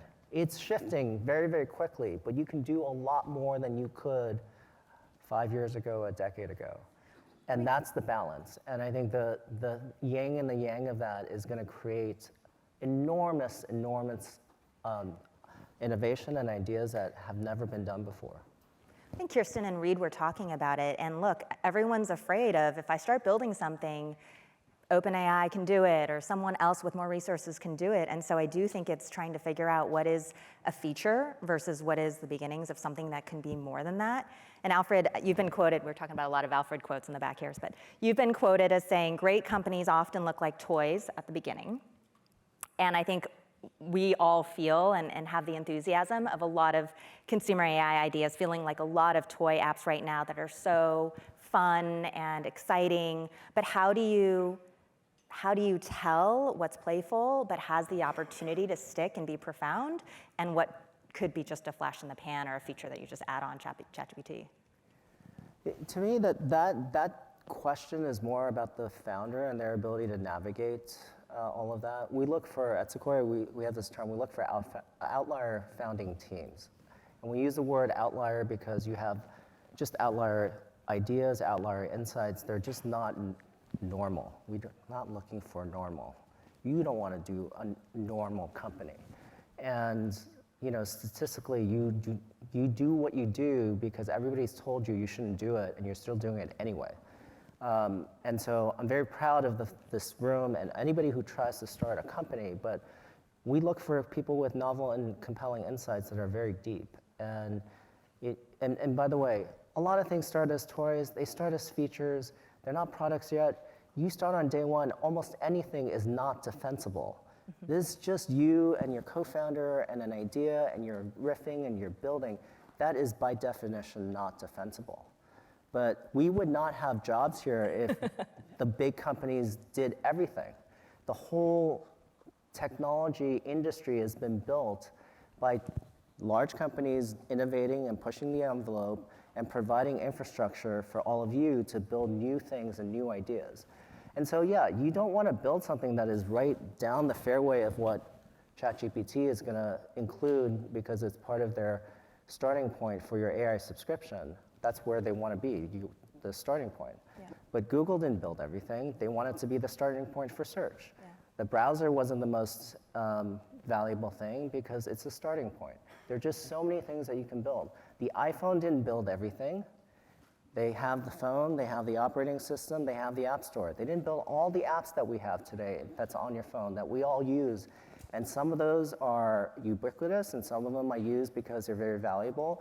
You got to figure out where you want to play in that ecosystem. Well, we were just talking in the back too, like Apple's not the first phone that came out, and it's a lot of timing, and it's a lot of iterations, and it's a lot of getting the right ecosystem moment together to be able to then have that spectacular user experience to come to life. And so, I mean, April, you've actually also been quoted, we'll try to pull some quotes, but said that the best builders are obsessed with their users' workflow. Makes sense coming from a CPO. But in this moment, the entire UX is, being upended, reimagined, reinvented, whatever you want to call it. How do you decipher when you're hearing a pitch from a founder what sounds crazy in a good genius sort of way and what sounds crazy like that's never going to work? Well, it is that's the work of being an investor, I would say. But I think the thing to keep in mind is even many of the services that you use today started out quite simple. Yeah. So when I joined Twitter, you could not post, you could not add a photo to your tweet, you could not reply to a tweet, and you could not retweet. I mean, it's like, what was it? It's like, it was a very simplistic service at the time. Similarly, with Slack, emoji reactions very much sort of emerged organically from the way people were using the product. Yeah. They were using the product in a way where they were replying with a lot of emojis, and so eventually, like, well, what if we just added them, as buttons alongside the message? That might be just a more efficient way to consume this information. And so I say all that to say this is a little bit at the UX level, but I do think that founders who understand the customers they're trying to serve, have an opinionated point of view about how the future is going to be different than today, and then are struck by this sense that like now is the time to do it because the technology enables it. That combination of things, to me, already indicates that a founder has what it takes to be the standard bearer for a product at a quality that it is going to truly break out and define the new norms. And I think we're already starting to see it. I mean, there are founders in this audience that I know are already observing the way that other folks are capitalizing on voice, voice as well as audio, on multimodal inputs, images as an input. And how do you bring everything we learned in the last generation about multiplayer mode and social and pull that forward? So all that's to say, I think founders today have to be able to see the whole chessboard in a way that you just didn't have to in consumer in the last era. And that is in part because there are founders and important folks playing key roles in this generation that were part of the last era. We're going to hear from Mike Krieger in a little bit. We've got Kevin Wheel, who was at Twitter and Instagram running product over at OpenAI. We heard from Reid Hoffman today. A lot of the same folks are still in the game, and they can see the whole chessboard. So founders today need to help me understand that they have like the craftsmanship. Yeah, how are they thinking forward on it? But also that they can really sort of see around some corners and imagine how they can capitalize on this user need or this trend and then really transform that into a lasting business. I mean, Kirsten, we were talking about this chessboard, and it's like you're playing chess or Go or whatever, and then you realize the game is actually three-dimensional chess. Right. The game is changing every week, and so I think it's this constant ability to be like, okay, I think I know what's happening right now, but like where could the next step change be? And that goes back to the speed. We're just joking. I mean, we literally planned this event, 5 weeks ago. And 5 weeks ago, this energy, I don't know that it was there. And boom, in 5 weeks, here we are. So that's the scale of speed and information that's happening and excitement and building. And I think it's incredibly exciting, but it's also overwhelming. To that end, everyone's building an AI, surprise. How do we, maybe Alfred, when you backed DoorDash, food delivery was crowded. It wasn't necessarily a novel idea. It had been tried and actually failed in previous generations. But you have said that the bet wasn't really on food per se, or necessarily even the delivery part. What did you see in DoorDash that you feel other people missed? There were a variety of things. We had a prepared mind. One of that was we had looked at Grubhub for a long period of time. We almost made the investment in Grubhub. We knew that consumers wanted the service. Yeah. I joked that I had a prepared life because I grew up in New York City and I moved out here and I was like, this place is so backwards. I can't get a cab, I can't order delivery, I have to do my own laundry. I was like, what is this place? It's tough out here. It's really hard. No, but look, then we had Uber, and then we have DoorDash, and all these services came about partly because I was asked to do a few things before I was at Zappos. I came to Sequoia. They said, well, study a few things that would be valuable for you to study. And I'm like, what are you talking about? It's like, well, where's the technology trend? Obviously, it's mobile. So someone asked me to go break down all the components of what's inside the iPhone. And what? Yeah. So I'm not an engineer, but I noticed there are a few things in the phone that didn't exist in the previous version of the phone. One of them was the camera. There was way more energy around the camera. Yeah. There was a lot of energy around texting because it had a keyboard, but previous versions had the keyboard, so that wasn't where I focused. But you could have made a lot of money just focusing on social and back Twitter or Snapchat or many of the other companies that were in that space in photo, I noticed the GPS because I hate to drive. I grew up in New York. I could get around by public transportation or taking a taxi. But the GPS allowed everyone to be a driver.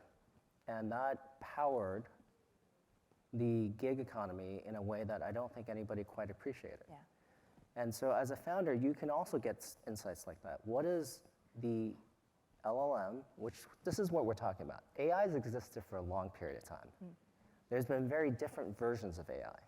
Right now, we're talking about the large language models and their ability to consume large amounts of data and summarize things and do things that you didn't think was possible, and to learn and to sort of think about and analogize and pattern recognize things that was not possible. So what can be possible today? I think a lot of the things that have been built today are around automation and around improving things that we used to do. That's great. We're going to get 100% of all that automation, and then what? Because we want different things to happen. The GPS chip allowed for navigation. But without Google Maps, that wouldn't have happened. Put those two together, everybody can be a driver, everybody can be in delivery. On top of that, then every single restaurant can be they can also provide delivery, which didn't happen before. The only restaurants that provided delivery had their own delivery staff. That was very, very different than Grubhub. Grubhub was the type of thing where you ordered, they sent the order to the restaurant, and the restaurant did the delivery. So the only 10% of the restaurants would do that. The insight was from Tony Xu that says, what about the other 90%? But that also presupposes there was a physical hardware platform shift and innovation that enabled a whole set of new experiences to come to life. We have the LLMs, but we're still stuck in the phone at this point. I think there's some ideas of new hardware, and we're kind of just riffing in the background.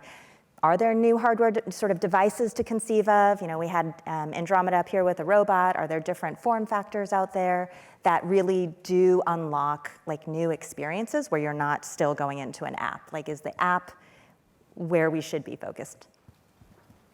I mean, I have a belief that 5 years from now, software development teams will probably spend less time on the pixels of the UX than all of the work we did to like figure out how to make UXs work and make humans be able to interact with structured data in computers may just get subsumed by much better voice to text experiences that were just not possible before now. And I think that's pretty exciting, and it does start to beg the question whether the form factor of a mobile device might start to place less emphasis on visual surface area. But we've seen a bunch of great stuff today that wouldn't be what it is without the visual. And so I think it's hard to tell, but I do think that the way we're going to interact with software I think it will be surprisingly different in 5 years. I just don't know exactly how it will be, but I bet some folks in this room will figure that out. I know. Do you think some of the key skills that founders really need to have is that imagination of just constantly asking, like, what could be every single time you make something that's like what is today? And you were saying it like 3 months ago we weren't thinking about things today. 3 months from now we're not going to be thinking about the same things. And so is it more vision actually than deep technical talent that the founders really need to have to keep ahead of where the puck is going? I would, so I very much agree with what April said, which is that whatever we're doing today is just, it seems so clunky. Yeah. And one of the things that's interesting is a lot of lo-fi experiences. Like Twitter started on, just with a small number of characters. 40404, text message. Just text messages. And it evolved. So whatever you're starting with today, don't worry about the fact that the world is changing. You're going to change it. And so have the imagination, follow what's going on, but have imagination.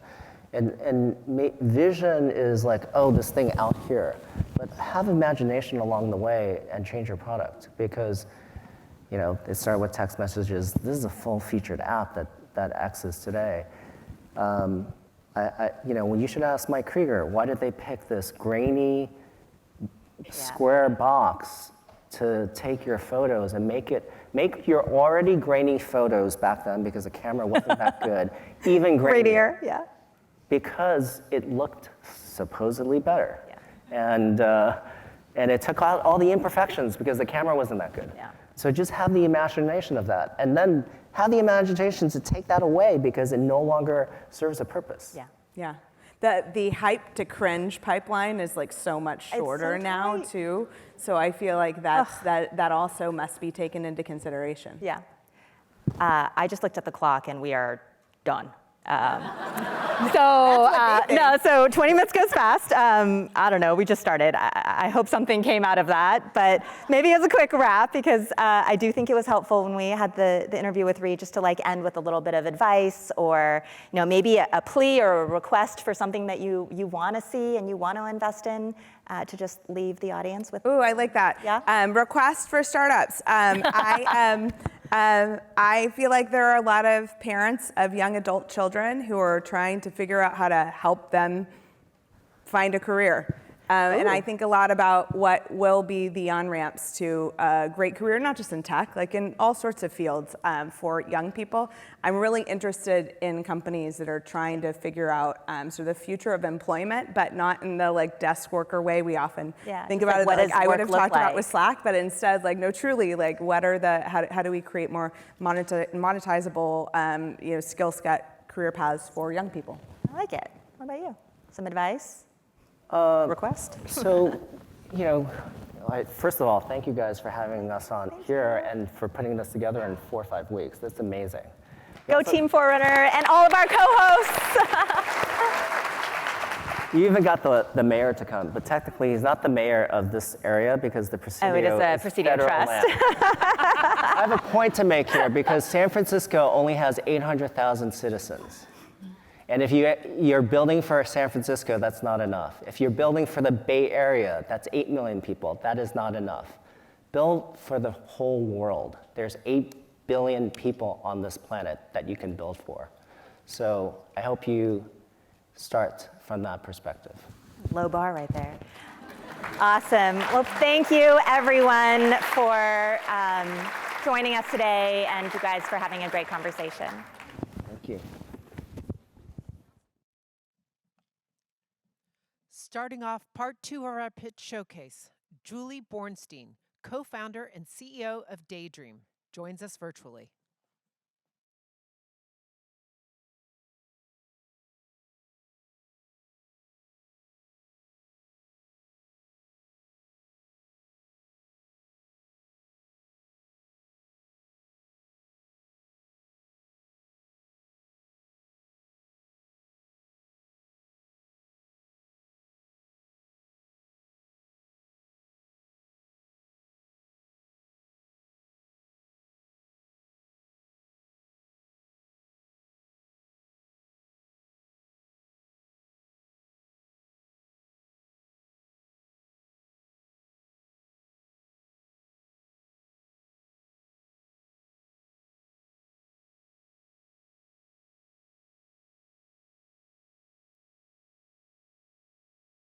So I should start talking. Hello. I'm in New York City, and I'm really happy to be here. I'm sorry I couldn't be there in person, but we just launched Daydream yesterday, my company, with a lot of fanfare, so it's been a very busy week. Daydream is the outgrowth of a long time dream of mine to make shopping online easier. I've spent 25 years on this problem, chasing technology to make it work better. But today we still are in a place where e-commerce has lots of problems, decision paralysis with an absolute overwhelming amount of product, clunky filters, keyword search, no personalization. Meanwhile, AI now lets us understand language, users, and context in a whole new way. Daydream is the first AI-powered chat-based shopping agent built exclusively for fashion. As a recent customer just did, you can ask for, I'm looking for a revenge dress for a wedding in Paris in the vibe of Saltburn. And we can show you a crossband selection from a huge catalog of quality brands that meet your needs and your emotional desires. So we use AI in all parts of our product, from catalog ingestion, where we pull over 8,000 brands and over 2 million products, and we leverage LLMs to enrich our understanding of the product catalog, to learning about each customer and her shopping preferences and saving it in memory, to building a framework of ensemble of models that understand all the elements of fashion and can move quickly so that the user is not waiting for results and the results can be very accurate. So I'm excited to show you a little clip, and I will go to it now.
Thanks.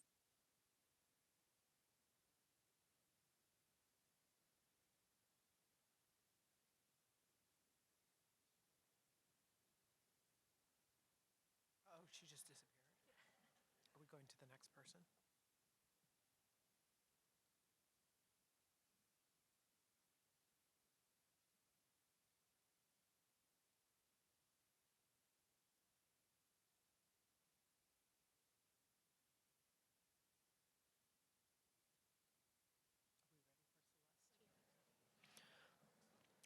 Joining us now, we have Celeste Amidon, CEO and co-founder of Known.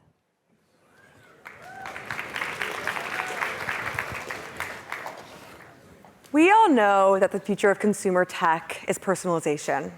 The question is, how do we learn enough about someone to truly personalize? I don't mean know them in the sense of knowing their to-do list or calendar or the reels they like at 2 a.m. I mean know them like a family or friend. At Known, we're convinced that the key to building a generational AI company is finding that entry point into users' personalities and preferences and becoming entrenched in their lives.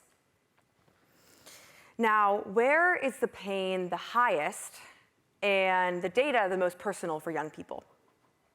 Their love life. Everyone here has been single at some point, and some may be again. And I don't need to explain that love and sex crown the hierarchy of needs. And that's why what we're building motivates people not just to share, but to overshare, because they understand that the more we know, the better their dates and their connections will be. Look, I'm 21, and my generation emerged from the pandemic isolated, anxious, and dating incompetent. And at the same time, we were radicalized by ChatGPT to expect hyper-personalized feedback and immediate attention. So playing matchmaker for a starved population of singles lets Known's AI do 3 things. Book real-life experiences in the form of first dates, create ongoing relationships and rapport and trust with our users, and build a native social graph that understands interpersonal dynamics. Thousands of beta users have completed Known's intro phone call with our AI-powered voice matchmaker. And the average phone call is 25 minutes long, with users divulging everything from their hobbies and family dynamics to their crazy exes and niche sexual preferences.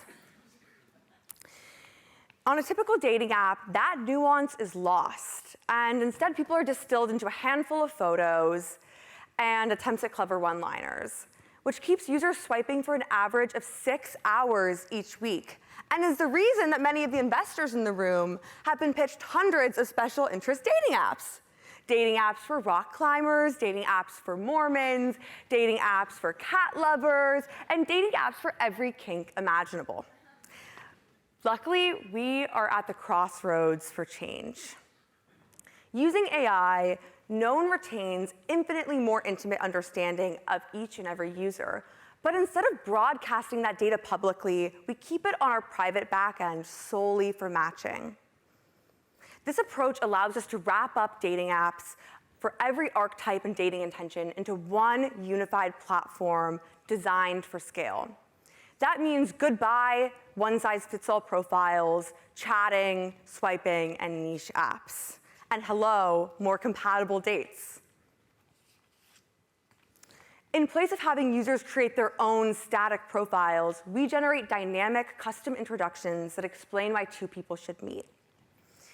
And instead of chatting when both are interested, we step in, schedule, and book the first meeting.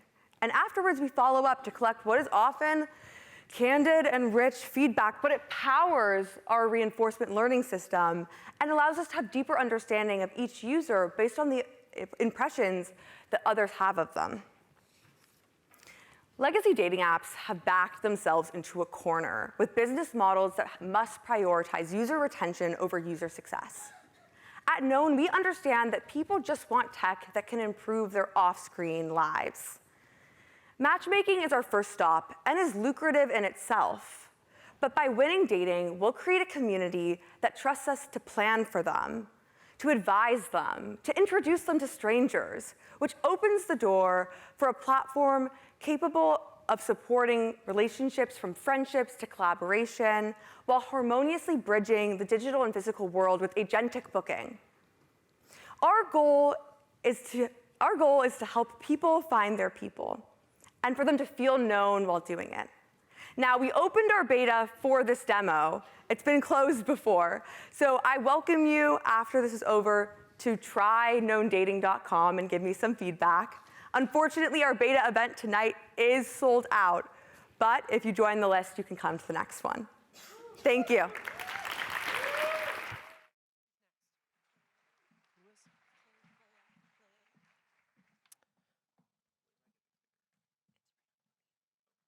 And now we have Kei Yoshikoshi, Head of Product for Play AI.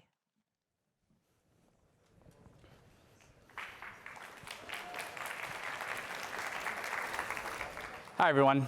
My name is Kei, and I'm the Head of Product Engineering at Play AI. And at Play, we are crafting the voice of intelligence. Our thesis is simple yet powerful. Voice will drive all human-to-machine interactions. This isn't a new concept either. Our predecessors, even those without modern computing, have dreamed about this moment for decades. And finally, we can actually make this come true. We can now talk to computers with voice. We believe that voice is the new GUI. Traditionally, GUI is visual and text-based, and now with voice AI, we can actually make it voice-based. So our vision at Play AI is to make voice AI accessible to everyone so that we can make this experience come true. We're not new to this. We've been building our own foundational voice models since 2022, and every iteration, every new version of this model gets better and better, more human, more natural, more conversational, more real. And our Dialogue 2.0 model is coming soon with a full real-time speech-to-speech full duplex model. And we built a lot of products on top of these voice models. We have APIs and SDKs so that businesses can embed the voices anywhere. We have a voiceover studio for creators, Playnote for podcast generation, and voice agents, used by millions of users, generating tens of millions of dollars in revenue. And we learned a lot from building these products, especially our agents product. So we're watching users use our product, and the way we started was a standard SaaS form where you have to fill out a bunch of stuff, the name, the model, the voice, system prompt, context, and quickly users got confused. What is a system prompt? What is it? What's the difference between context and knowledge base? Oh my God, there's so many options. And then we realized we're a voice company, and we need to make voice the main interface so that users can interact and create with voice. So this is what that might look like. Hey there, I'm Ronan, your personal AI guide, ready to shape myself into whatever you need. Shall we begin crafting your perfect voice agent? Ooh, bold opener. Okay, yeah, let's do this. I want a charming agent who can guide me through yoga sessions. Excellent choice. Inner peace, flexibility, and maybe the occasional downward dog joke. So is there any particular way you'd like this voice to sound? Think I'd like a woman, calm but confident. Maybe Argentinian, someone who can guide me through sunsets and emotional breakthroughs. Ah, okay. Ah, preciosa. That I can do. Let's breathe together and remember, if your hamstrings tremble, it means they are listening. Oh my gosh, that's perfect. Like you sound like you already own a few yoga studios. Just one? So you get the idea. What you just saw was an agent, a tabula rasa, blank slate agent that the user crafted with their voice, the personality, the purpose, even the voice and how it sounds. And this is fundamentally how we believe voice interaction should be with computers and machines. The thing that you just saw is in internal demo. We hope to be releasing to you guys soon. But in the meantime, I encourage you guys to go to play.ai and try out the voices yourself. Thank you very much.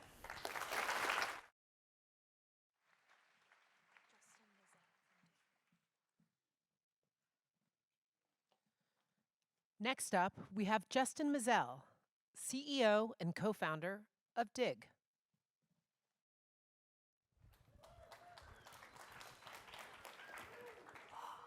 Wait, this one or this one? Either, I'm going to just double fist it. Awesome. No, I'm not. That's going to be confusing. Okay, thank you so much for coming here. I am really excited to talk about Digg.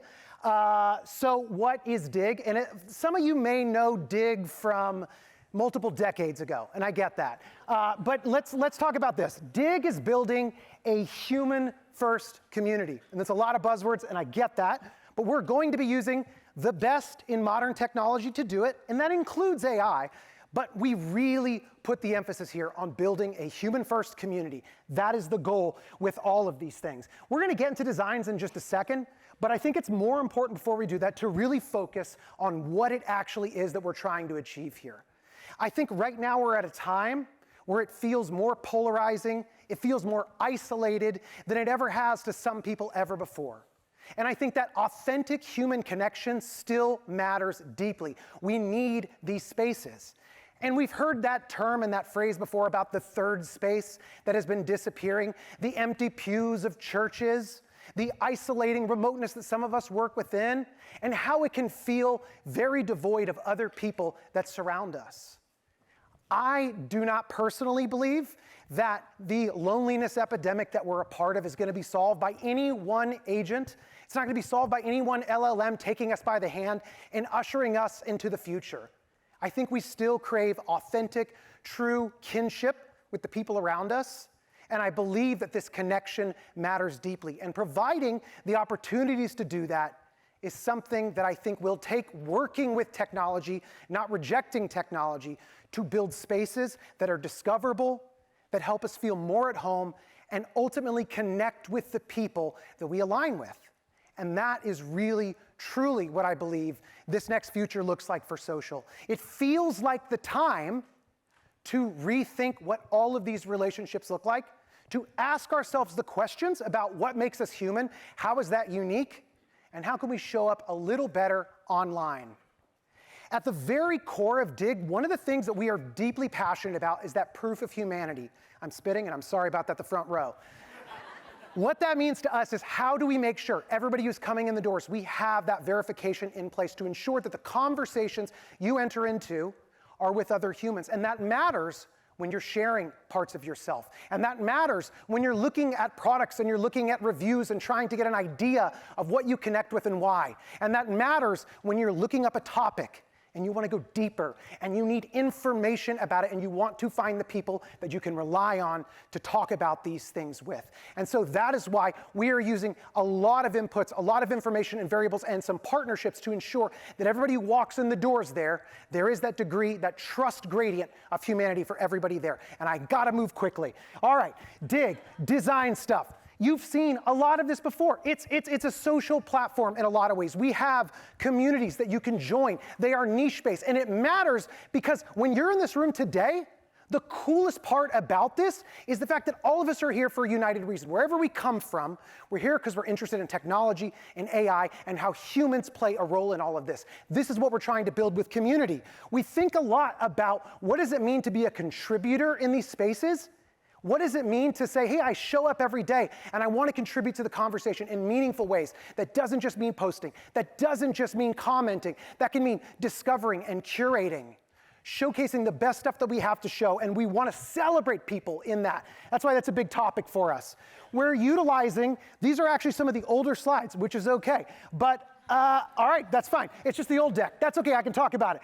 We do use a roll-up of an AI podcast that basically takes all the information of the communities you follow, all the featured stories, gives it to people to ensure that they can stay up to date with all the highlights. It's cheeky, it's self-aware, it's a lot of fun, and ultimately where we want to go is making sure it's personalized to the individuals that are utilizing it. We also have various link types. You know, you can put links, you can do images, media, video very soon, as well as text. And ultimately, we're able to break things down by the usual plugins we're used to. You know, so it could be a TLDR of the source that you're looking for. It could be a smart tagging system that allows you to pair tags to say, hey, I'm interested in Elden Ring, but I want to know when does it come out on Switch 2? So I'm going to put these together. I'm going to follow that and package it up. What communities are talking the most about this? Who are the voices I should be listening to that are influential about these topics? How do I connect with them? And then we can take this, and the most exciting thing I think that I'm really passionate about in 15 seconds is extension. That means communities have the ability, using natural language, to customize, build all kinds of components within their communities that they can then publish for other communities to utilize for the things that matter most to them, that makes their communities unique. Digg is humanity at the core and technology at the edges. Thank you so much. Appreciate it.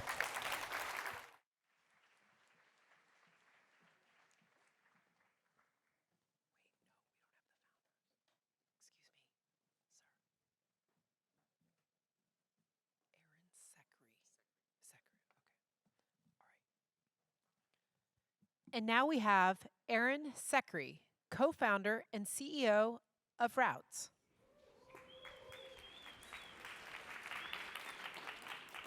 Awesome. Hi, everyone.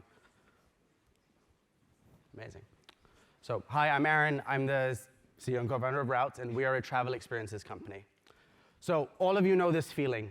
You're in a new place, you've just landed, you have a stuffed itinerary, and you're going through the motions. You end up at a museum because everyone says you have to do it, and you're there, but you're not getting much, if anything, out of the experience because it feels somewhat mindless. You feel like you don't know why the thing you're seeing actually matters, and that is a question of context, right? Context is this bridge between what you observe and what it actually means. Context is all the things that you don't actually see.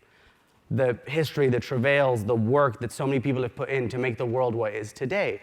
And if you are an intrepid, inquisitive traveler and you want this context, unfortunately, the options are not that great. You have the prison that is the group excursion, the dystopia of the big bus, and the worst, the tyrant guide taking you around a new city. And the thing is, tours of this could be a wonderful thing, but they're a pretty bad product. We've seen amazing products today. The best products that we demand personalization, adaptability, flexibility, and we get none of that today from this modality. That is because, well, all these things really have a fundamental digital component, but there's never really been a digital entrant in this area. It's been really hard to simulate that feeling of someone walking with you in a particular place. Enter generative voice and readily accessible intelligence. Aaron, I got this part. We can clone guides and creators or invent entirely new personas. We can cheaply produce long-form audio, adjust it in real time to reflect the real world, and even make it immersive and conversational. And is this incredible capability that has allowed us to create our product, which is your private tour guide right in your headphones. So this is our proof of concept. It's called Le Walk. It's only in Paris, as the name implies. And you choose an experience, you put your headphones on, and you put your phone away and let your guide take you around all the spots, almost like they're there with you. And what's really cool is that it really reflects the name of this event, Humans in the Loop. We don't just generate these with AI, we actually take the very best guides in the city and we create these digital versions of them that are infinitely more scalable than they are. And 50,000 downloads and 10,000 tours taken later, we're really excited to launch this in earnest under a new name with many more cities and experiences in the coming weeks. But what is the experience actually like? So you're about to see a video, it's a tour of the Roman Forum, you're seeing and hearing what the user hears, but you'll see these little red markers, and those are the GPS triggers that indicate the path you're on. Turn to your right and walk down the stairs in front of you. We're going to bear witness to a military parade. Walk down one level to get a better view of the magnificent remains of the Forum.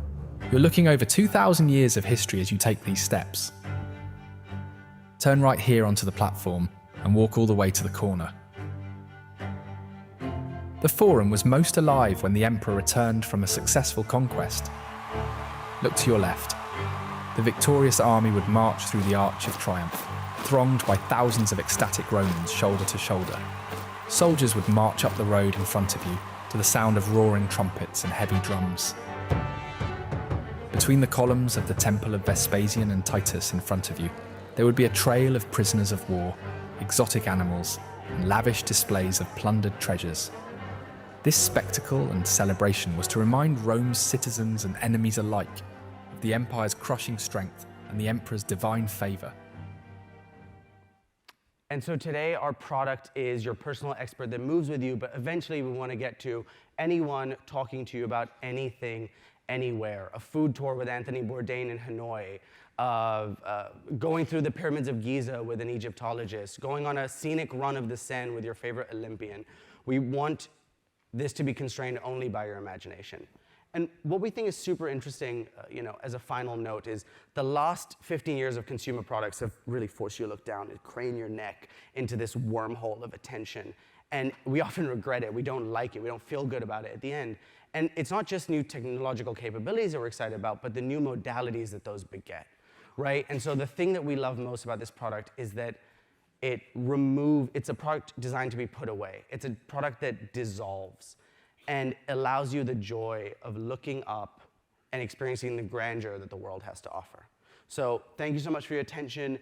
If you download the app and go into settings and put in Humans in the Loop, we actually have a little tour of the Presidio for you that we made yesterday. So check it out, and thank you so much for the time. Am I next or am I after? Taking the stage now is Mariam Nafisi, CEO and founder of Arcade. I'll give it to you to plug in. Thanks. You walk out first, though, because you're Okay. the face. Okay.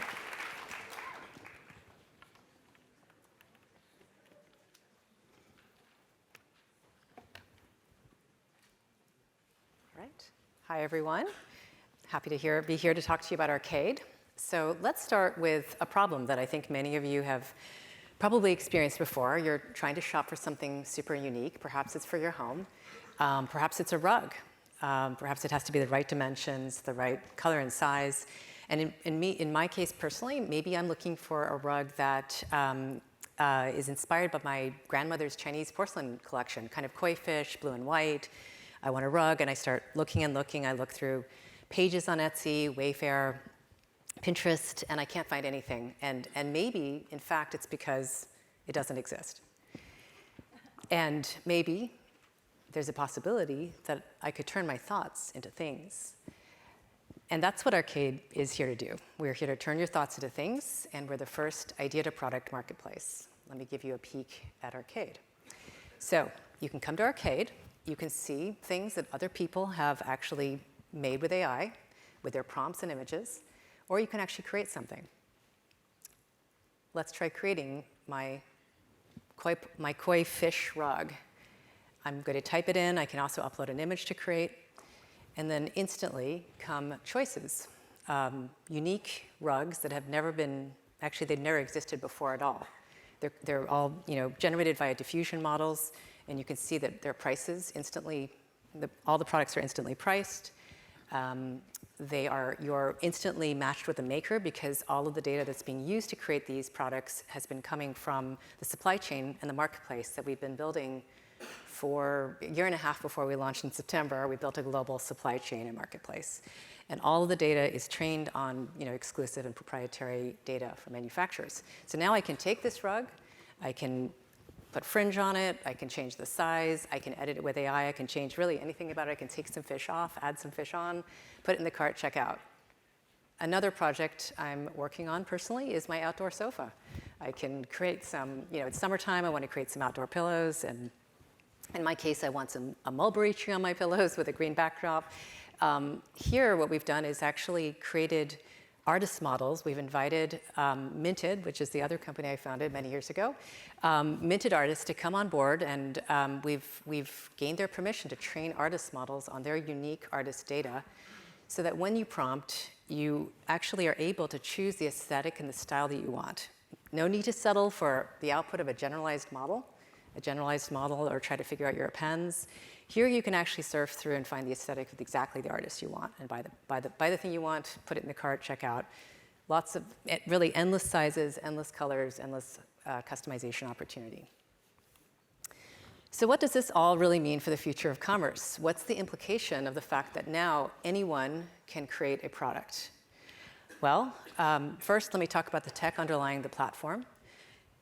We fine-tune diffusion models using proprietary and exclusive data to make sure that your images are manufacturable. So everything is manufacturable. Second, we use curation models, sort of eye of the merchant, to make sure that you're seeing relevant and beautiful products shown to you. And then third, we are really the heart of what Arcade is the instant pricing and detection models. So some of the necklaces I'm wearing, you can't see them right now, sorry, under my jacket. You can tell how much gold is in this necklace, how many diamonds, et cetera. That we use to actually instantly price the product. And that's what's underlying this. So what does this mean? This means that for the seller, the career creative, and the consumer, lots of great things happen. For the seller, like let's say you're an Etsy seller, you can drastically change the assortment and really create an endless assortment. You can take your existing products, riff on them, test them out. If you are a career creative, you can leverage, your influencers, tastemakers can leverage their audiences. They can create product lines instantly now for the first time with no cash, no inventory, no manufacturing connections, no nothing really. They can just bring their product vision to life. Interior designers, graphic designers, illustrators, the entire creative community can do this. Actually, the kid in the high school down the way as well. And then the consumer, well, how does the consumer benefit? Obviously with a huge, rich assortment of things to shop from, things to just shop and buy right off the shelf, things that they can edit with AI, or things that, of course, they can create. And anybody earns when they create and someone else buys. So this is really a first. So now, if you can dream it, you can have it. For the first time in human history, and this is a key thing that's now, of course, empowered by and enabled by AI, really anyone can create a product that should exist. We don't have to settle for what does exist, and we don't have to shop what is already in the world. I hope you can join me at arcade.ai. I've put a code up here, Loop 2025, for 20% off your first custom order. Try this out.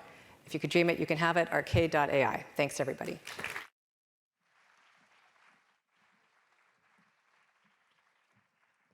And now we have Rachel Fong, co-founder of Callie.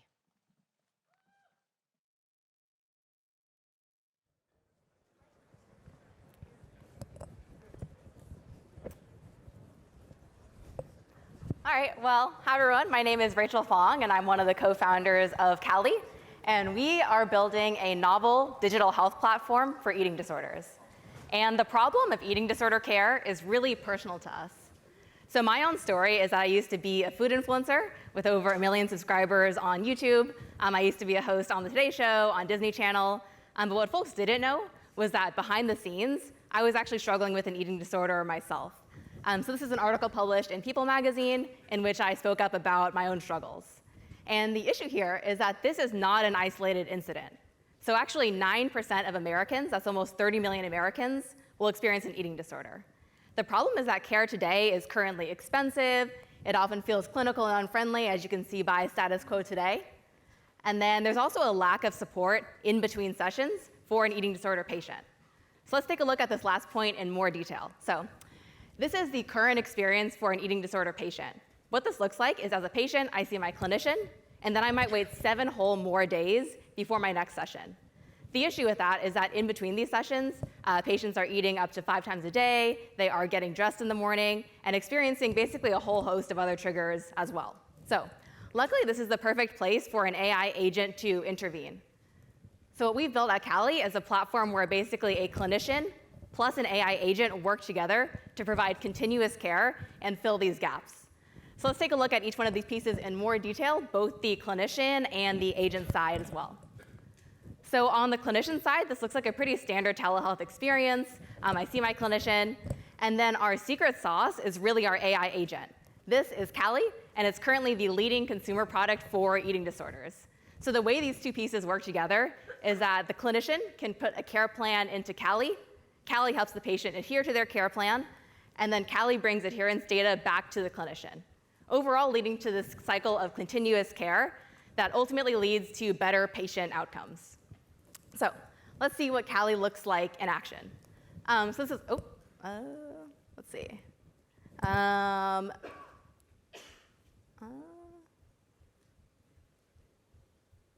Tricky to hit the play button on the video. Interesting. I can also describe it. You can get a sense for what it looks like in the 1-second stealth preview of Callie. But basically what you can do is first you can track your meals with Callie. So you take a photo of your food, and then you can generate a cute AI animated version of your food that you can use to feed your Callie. So you can kind of picture this as like a Tamagotchi for eating disorders. The second feature of Callie that we have is CBT journaling. So what you can essentially do is write about your emotions with Callie. Callie guides you through those emotions in a really fun experience that feels like just talking to your best friend, and that helps with the emotional side of an eating disorder. And then lastly, it's all a gamified experience as well. So to give you a quick, let's see. So you can see that you have your own custom pet, and then what you can do is as the more meals, okay. Yeah, this is the meal tracking feature of Callie. There's also the CBT journaling. And then basically, the more meals you track and the more journal entries you write, you earn coins that you can use to buy things and customize your Callie. I will keep moving to keep us on time. But essentially, we see that Callie resonates really deeply with users. So people go crazy for our Callie stickers. And then also, we're on the top charts of the App Store. And overall, building towards the future of care that we believe is not going to be expensive, but instead accessible, that is not clinical and unfriendly, but instead engaging, and that does not lack support between sessions, but is instead continuous care. All right, thank you.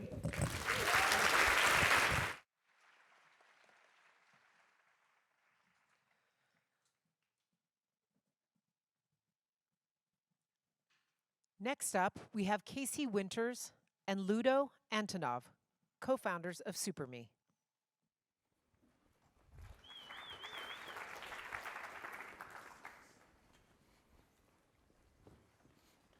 I guess we'll let him set up. They're anxious to get rid of us. Okay, let's go.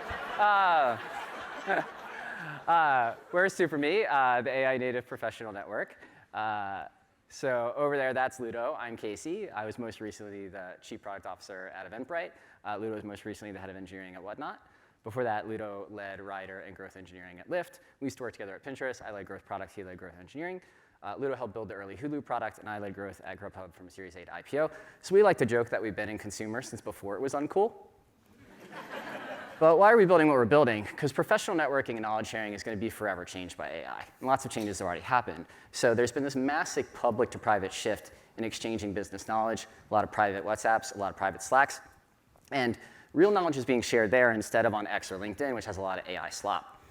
And we now use LLMs every day, and LLMs are great at indexing all this publicly available info, but these new insights are not being shared with the public internet anymore. And what we believe is that artificial intelligence can't beat the experience of the best operators, many of whom are in this room. But even so, LLMs are great for driving answers, and answers are great for facts, but perspectives are what you want for professional advice. And we're losing something as we shift from 10 blue links to an individual answer. Also, network graphs are shifting. The friend and follow model has completely ruined the professional graph. There's too many connections that we have that we can't vet the actual experience of. Managing our networks is becoming cumbersome, and doing expertise search has become impossible. So we want to build network graphs based on shared work and shared communities, so we know the networks you have can actually be vetted. Lastly, employment options have shifted. It takes way too much effort to sell yourself these days, and most lack the marketing expertise to drive the deal flow that our expertise should warrant. And that's going to be increasingly important in an age of AI, not only to generate opportunities for yourself, but to recruit the best talent. Cool. So where we've started is by building a discovery engine for business expertise. And one of the first things that we wanted to think through is, what does a social professional profile look like in the age of AI? We believe that it should be interactive, intuitive, and helpful. But most importantly, it should be also very deep with your knowledge and honest in how it represents you. And it should be able to say no when it doesn't know. We know that having great knowledge is good, but from working at companies like Pinterest, we know that it's often not enough if it's not easily discoverable. So at SuperMe, we're spending a lot of time thinking about discovery. We've come to use ChatGPT for general knowledge and Claude for specialized knowledge. And in a similar vein, we're trying to build SuperMe in a way that it's a window to network knowledge, whether this is your network or the network in large. So on SuperMe, when you do a search, what we'll do is find the best experts that have an opinion and background on the topic. We'll ask in real time their AI profiles, and then we'll summarize the answer to you so that you know exactly who is saying what and where your answer is coming from. From there, you can actually continue the conversation either in network mode, or if you find somebody that really has the expertise you're looking for, you can go deeper with them on a topic. So it's kind of like being in a group chat with the experts that you need, no matter what problem comes your way. So when you're building an AI profile, what does that look like, and how does the SuperMe profile actually differ from other profiles out there? First, we're trying to build the profile in a way that is very easy to set up. So when you set up, we discover all of your content, all of your social accounts, and we import that to make sure that it matches the knowledge that you've put out there. Similarly to what Casey also mentioned is we manage your connections in a way that they represent real life and not just things you've accumulated over time. But we know also that new knowledge comes very rapidly. And what we've done is actually make it very easy for you to add new insights by just talking to the app. And instead of publishing that, we actually keep that as your hidden contextual layer that your AI can use in answering new questions. So you don't have to worry about linear thought or spelling. It's there, and whenever it's needed, the AI will use it. And then finally, Back.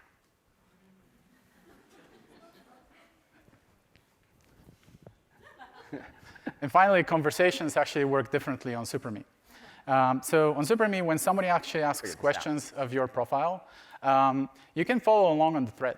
And if your AI actually doesn't deliver the perfect answer, you can jump in and actually add your thoughts. And when you do that, that message makes it back to the person that's asking, but it also trains your AI for the next time that somebody asks questions. OK, we got there in the end. So we've been starting to share our early profiles publicly. We're getting a lot of great positive feedback. So search is available today. Profiles are available today. It's all free. And we hope for you to try it. And we're excited to see what you think. Thanks so much for your time.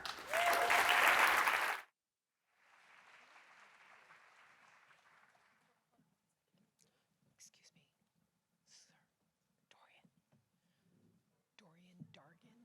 Is that how Doji? OK.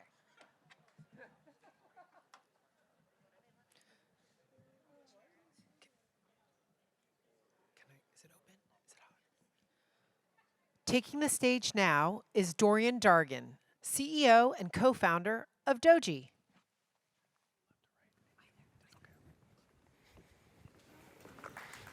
Hey guys. Everybody still awake? It's kind of late, yeah? Okay, my name's Dorian, co-founder and CEO of Doji, and we're building a fun new way to shop for fashion online. So my co-founder Jim Winkins and I are both avid fashion shoppers, and for us, we felt like shopping for fashion online was a tedious, Drew? Hey, what's going on, man? It was this tedious and time-consuming experience. And so we set out to solve that with Doji. So 2 high-level problems. The first is that it's a lot of work to shop for fashion online. I'd find myself opening up 50 different tabs, spending hours, literally multiple hours looking for stuff, and feeling like I just couldn't find what I was looking for. Julie kind of talked about that a little bit earlier. And the second thing is that in 2024 and now 2025, there was still no way to try on clothes on the internet, which is kind of crazy, right? For me, that would look like, I'd get excited and buy something. It comes in the mail a few days later, and I'd put it on and run to the mirror and look at myself and realize it's not giving what it should be giving, right? Or it didn't fit. And so we kind of asked ourselves this question of, what if we reimagine fashion shopping from the ground up?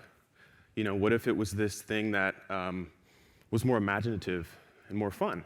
And we also realized that vision models had advanced to this point where we could actually do something special and kind of do the thing that people have been wanting to do for like 30 years. This was our launch video. But this idea is like, what if we could actually sort of imagine yourselves in the clothes, kind of from the beginning? What if it was like in a top of funnel way, you could discover and get inspired, rather than just being this thing that you just need to go and check out? And I think that people typically thought of virtual try-on as this thing that would be a tool at the end of the process. And we thought there's an opportunity to go a bit higher. And so the way it works, it's pretty simple. You can create what we call a photorealistic likeness of you. You can use that likeness to try on products, and then you can buy the products that you like. Or you can save them to your profile. You can share them with friends. So yeah, the first step is to create a likeness. This is really easy. We just do 6 selfies and then 2 full body images. And with that, we can create a pretty realistic likeness of you. And then from there, you can try on literally any product on the internet. So we've already curated a number of different products on Doji, things that are, in our opinion, tasteful, mostly luxury products. But you can literally try on anything. You can grab a link to something that you want to try on, paste it on Doji, and within a matter of seconds, you're trying it on. It's actually really fun, too, because you can style yourself. So it's not just like, I want to try on this shirt. You can actually combine that shirt with a pair of pants or skirt or whatever you want, and then see yourself in that look in a matter of about 20 seconds. And the inference is going to speed up by a lot pretty soon. So that's exciting. And then, you can save your favorite looks to your profile. This is me, in case you guys didn't realize. And you can buy the stuff that you like, or you can actually take the looks that you like and share them with your friends, or you can just shop the specific item directly from that. And this is kind of showing the flow of sharing to Instagram. So in case you're curious, Doji is available in the App Store today. It is invite only, though, but I know a guy if you want to access. And let's talk about our community. So our users are obsessed, and these are their words, not mine. This is what my phone looks like on a daily basis. They're blowing me up, right? Like, it's a good feeling. Texting me, DMs, some really good quotes in here. Stuff like, oh my God, dream app. Wait, that's AI. I think my personal favorite is, this is going to have deleterious effects on my financial habits. And, I think the question is kind of like, why are people feeling that way? Some of them are people who haven't tried it, and some of them are people who have, and they feel like it's the future. And we think the reason is because seeing yourself in this personalized likeness, it's really a magical moment. Like, you see yourself. You feel good about yourself. And then you're compelled to share it with people. And I think originally we thought that people would share it with friends, like kind of close, your girlfriend or your group chat or whatever. But we were really surprised to see how publicly people were sharing. And so this is Brenda Caballero. She is one of our users. She's trying on Dolls Kill, like a bunch of products from one of her favorite brands. And she posted this on Instagram. But people aren't just posting their looks to Instagram, they're also creating content with it. So these are all organic videos from Instagram, TikTok, of course. And yeah, it's been cool to see how publicly people are sharing and just kind of being like, guys, this is insane. This is the future. And it's really just the beginning. And again, it's all organic. We haven't paid any of these people. So you might be wondering, like, why now? I mean, we're at an AI conference, so it's kind of relevant here. There's a couple things to keep in mind. So the first is that we're at a tipping point now with diffusion models, where it's now possible to put real products on real people. And essentially what we're doing is we're taking these products, warping and blending them onto your likeness, but it feels realistic. And that was one of the things that I think is, unique about this moment. The second thing is that Gen Z really craves something authentic, right? Something new. And they care a lot about self-expression, both on the internet but also in real life, which is perfect for fashion. And then the last thing here, which I think is really interesting, is this idea that personalization actually makes AI something that is less scary. It makes it more meaningful. Like in this age of AI slop, where there's video content, photo content, or images being shared everywhere that seem to be high production quality, they have no meaning. They're like soulless. And we think that personalization actually makes that feel very different when it's you or someone that you care about. So we think that the future of fashion shopping is personal and avatar-based. And it's kind of the thing where once you see it, you can't unsee it. Yeah, and we think that this has the potential to really reshape fashion shopping as we know it. And we want to be that discovery layer kind of on top of fashion, where we build this relationship with the customer. They can trust us, and they're giving us some of the most personal information that they possibly could. And we want to build something special for them. So yeah, the last thing I'd say is we're hiring. If you are an engineer or a marketer, an ops person, those are some roles we're looking for. And if this is exciting to you or interesting, I'd love to chat with you afterwards. So thank you for your time.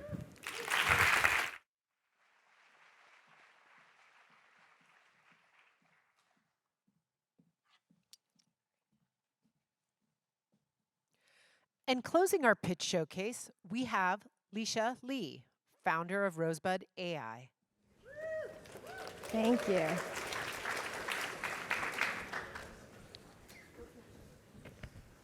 So hi, I'm Leisha, and we're building Rosebud AI, the cursor for creatives. I'll explain exactly what that means. So AI, because it's so easy, has made creative apps and even developer tools into consumer apps, and thus have made them into more massive businesses than ever before. But there's yet to be a breakout winner that helps you make games. Perhaps the biggest media format of all, bigger than music and movies combined.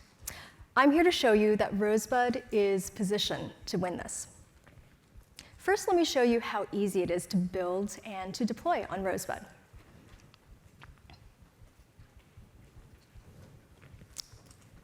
Can we play the video? Okay. All right, so you go to rosebud.ai, prompt and start building. In this case, it's a game. Like Legos, it's not just the final product, it's the process of building that's fun. Here, we're building a farming sim. So prompt by prompt, we're iterating. And once happy, creators can just click publish and deploy into a URL where they can share with the rest of the world. Once published, a game can also be remixed so that it can be, remixed into a multitude of other projects by other creators. Over 1 million projects have been made on Rosebud in just the last few months. Yes, that includes 2D and 3D games on various platforms with mobile and VR even, and of course desktop, but it also includes other creative and immersive apps. The key here is that by excelling at games, because you can manage assets and narrative, we've actually created something delightful that all creators can use to vibe code on and express themselves in, beyond gaming. Our key user insight is that consumers can be creators, because creation is actually play. So in particular, our users spend 2 to 5 hours building. This is not playing games. This is taking away time from TikTok and YouTube and even playing games. It's not their day job, it's a hobby. We have 80% month-over-month retention, And users spend on average $28 a month, a very premium budget for recreation. We've also enjoyed a lot of growth. We only started monetizing a few months ago and have grown 85% month over month in ARR. And organic creator monthly actives have grown to 67,000 a month. These are people who have made a project and are building. Our creators are also not just people who come from games. I mean, yes, there are people who want to build their childhood favorite game. This is what we call the nostalgic dreamers. But there are also artists and musicians who were shut out from creating software before, and now there's a tool that they can use to bring their dreams to life. And then there are teachers making interactive classroom experiences, and then parents and children building together because this is not a passive screen time activity anymore. The timing is also interesting. So building games is actually harder than building apps. It's a frontier LLM problem. So in particular, if you think about it, games have to involve complex physics, narrative, and also very complicated 3D understanding. Apps usually just require UI and data. And so that's why having an app that is live, collecting about 1 billion tokens and more a day of multi-turn user data with preferences is actually drives our moat and gives us something very special to fine-tune on. This is something that frontier labs are also interested in paying for, but of course we use it to better our workflows and agents. Our agents orchestrate code gen models, multimedia models, including things that generate assets, videos, world models, and even images and music. And because it focused on games, they actually excel at general creative media. Our goal is to enable the next 1 billion creators who can build software 3.0. You don't need to be technical to indulge in this. A teacher's lesson plan can become an interactive, explorable universe, and a child's imagination can become their first game. When AI ushers in an age of abundance, Rosebud will shift the balance from consumption to creation. Thank you.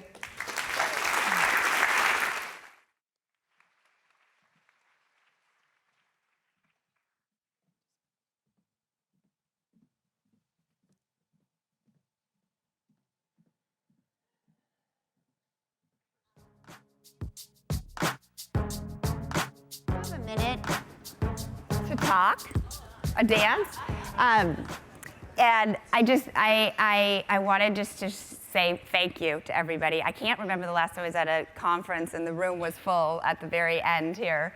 Well, we have one important conversation. Perhaps that's keeping people in the room.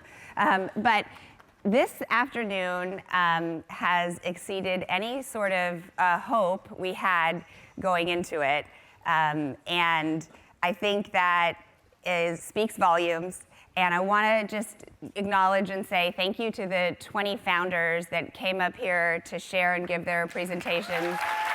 They did an amazing job. You know, actually they did their job if they had one, because during the break, a future founder came up to me and said, I've been thinking about building something in consumer AI, but then I just wasn't sure. Was anybody else building? Was there a vibe around it? Was it happening? And he's like, I am now going to go do it.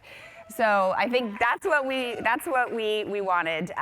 But in any event, I don't think anybody thought there was like going to be this big stage and this many people when they agreed to get up here and give presentations. So people were a little surprised by it, and they all did awesome and really, I think, delivered and gave us a sneak peek at what's possible, what's new, what's emerging, so that was exciting to see. I also just can't resist to say thank you to the co-host group that joined. You know, listen, this is an ecosystem-driven business, and I love it for that. And yeah, sometimes we sit across the table and compete with each other, but at the end of the day, we all really need each other too. We all work, almost all of us work together in one deal or not. And when we called people and said this idea, immediate answers were, I'm in. How can we help? What can we do? And boy, did that feel good. And that, I know, I like to think it's a little bit about like our relationships, but it's really about the fact that they're all eager to invest in consumer AI companies. They all want to meet the next amazing future founder who's going to break out. So there's probably some of you in this room, and hopefully you guys all get a chance to meet outside, because we'll have an hour or so to mingle afterwards. But I just, I think today the messages have come through that there's a lot of creativity, open-mindedness, like new ideas coming. We have this amazingly cool new technology that I think has just really unlimited possibilities, and this could not be a more exciting time to be playing with that, to be building with that, and to be investing in that too. So excited about all of that, and I'm also really excited for this last conversation. So I'd like to welcome Mike Krieger to the stage to join me. Hi. So great to have you here. See, we know how to keep everybody in the room till the end. Amazing. We saved this guy. So, Mike doesn't really need an introduction, and I gave you one at the beginning, but I'm just going to, before you were here, at the start of the day. But he is the co-founder of Instagram. He is the current chief product officer at Anthropic. In so many ways, he helped define consumer behavior in the mobile era, and now you are shaping it again in the AI time. And we have a room here of builders and people thinking about their companies, thinking about how to leverage the best of technology that's being invented right now and unfolding in front of us. And that's the upside. The hard thing is that everything's changing so fast. Yeah. So how do you approach the market and the opportunity at that point in time? So you seem like a perfect person to talk to about that. And maybe with that in mind, we could spend a minute and go nostalgia route. Sure. And kind of put you back in that place of Instagram and what it was like building at a time when newness was happening all around you. Yeah, it's great to be here. Hi, everyone. It's interesting how much was shifting then as well, although, of course, now it's 10 times faster. Like, I joke that I've been in Anthropic for a year, and it's like at least 5 in dog years or AI years. And like, but even in Instagram, when we started building Instagram, the iPhone 3GS, I'm date myself now, was like the best phone at the time.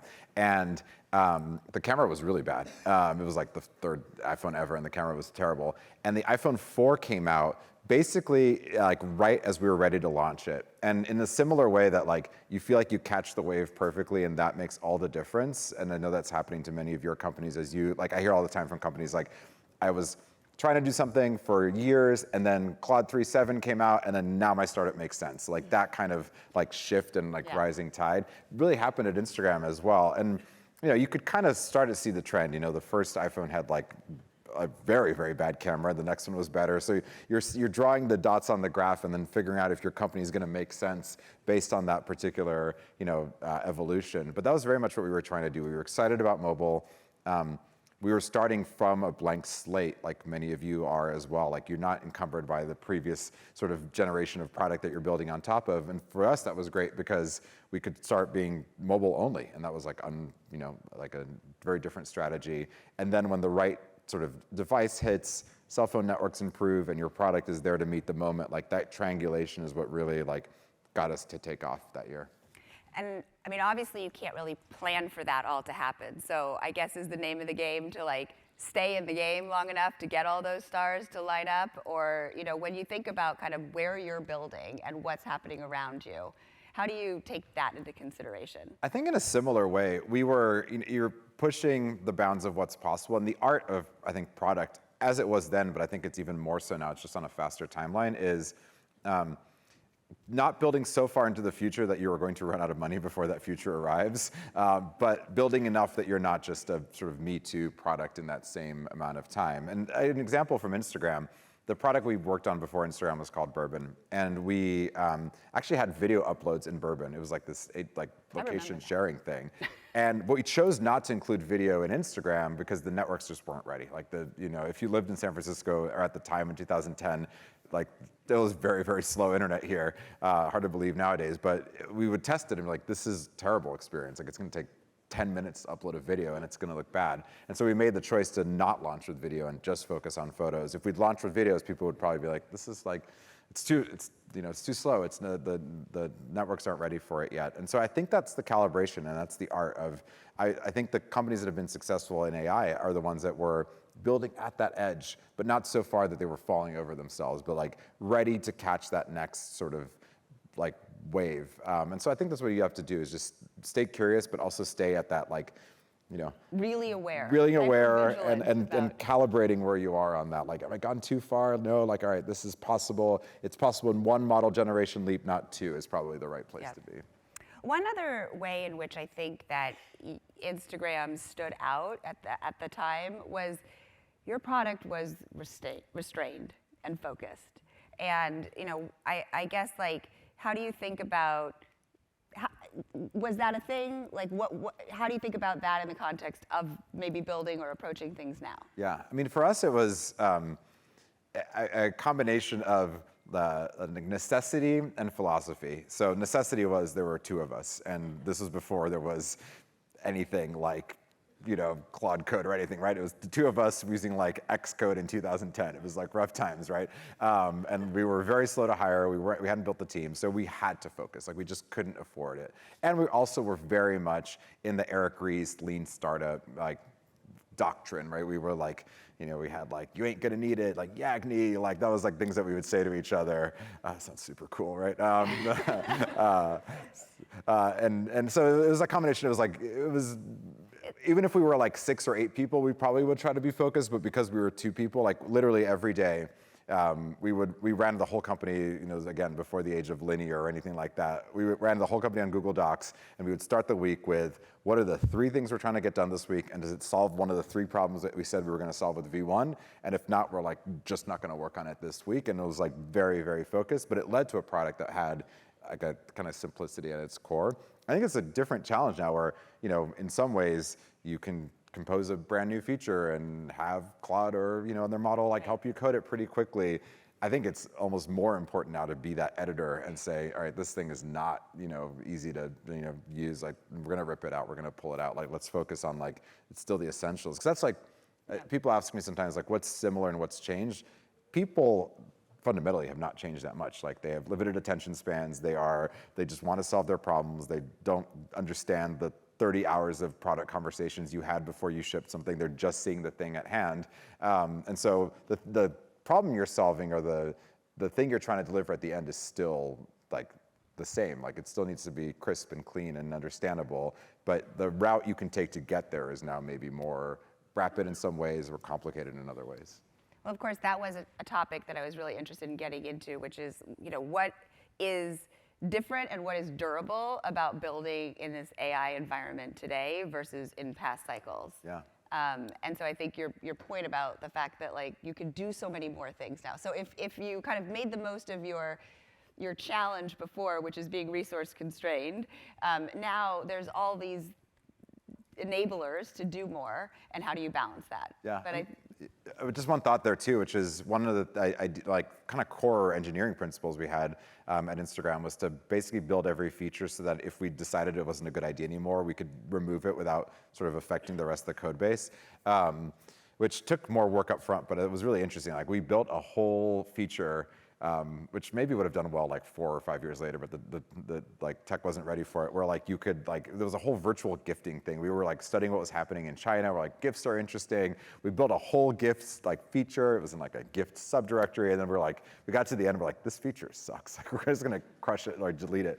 And we were able to do it without affecting too much. What's interesting is like now with AI coding, it's it's less clear that the models are going to be doing that kind of clean separation. They're just going to solve the problem, as best they can. And so that is a thing that I think builders need to be more aware of now, which is, do you end up, AI-assisted coding is amazing. It lets you move really quickly, but does it also let you undo things well, or does it let you kind of separate things out and move backwards when you need to move backwards? And I think that's probably a thing that all the models can stand to do better at. So you can both build, but also unwind or rewind as needed as you go forward. Is that a building style you have to go about to be able to do that, or how does someone do that? Because everybody's leveraging these models to build their products.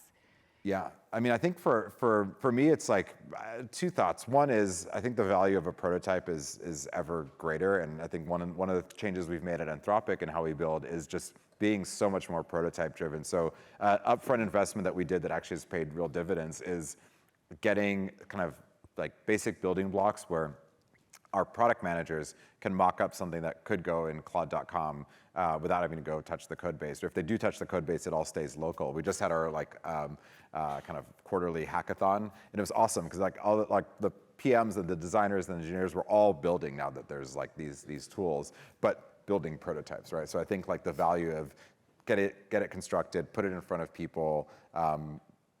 Do user research, like all these disciplines are incredibly important still, right? Like getting in front of real people, so that then you can decide, like, is this worth building for real in our like production system?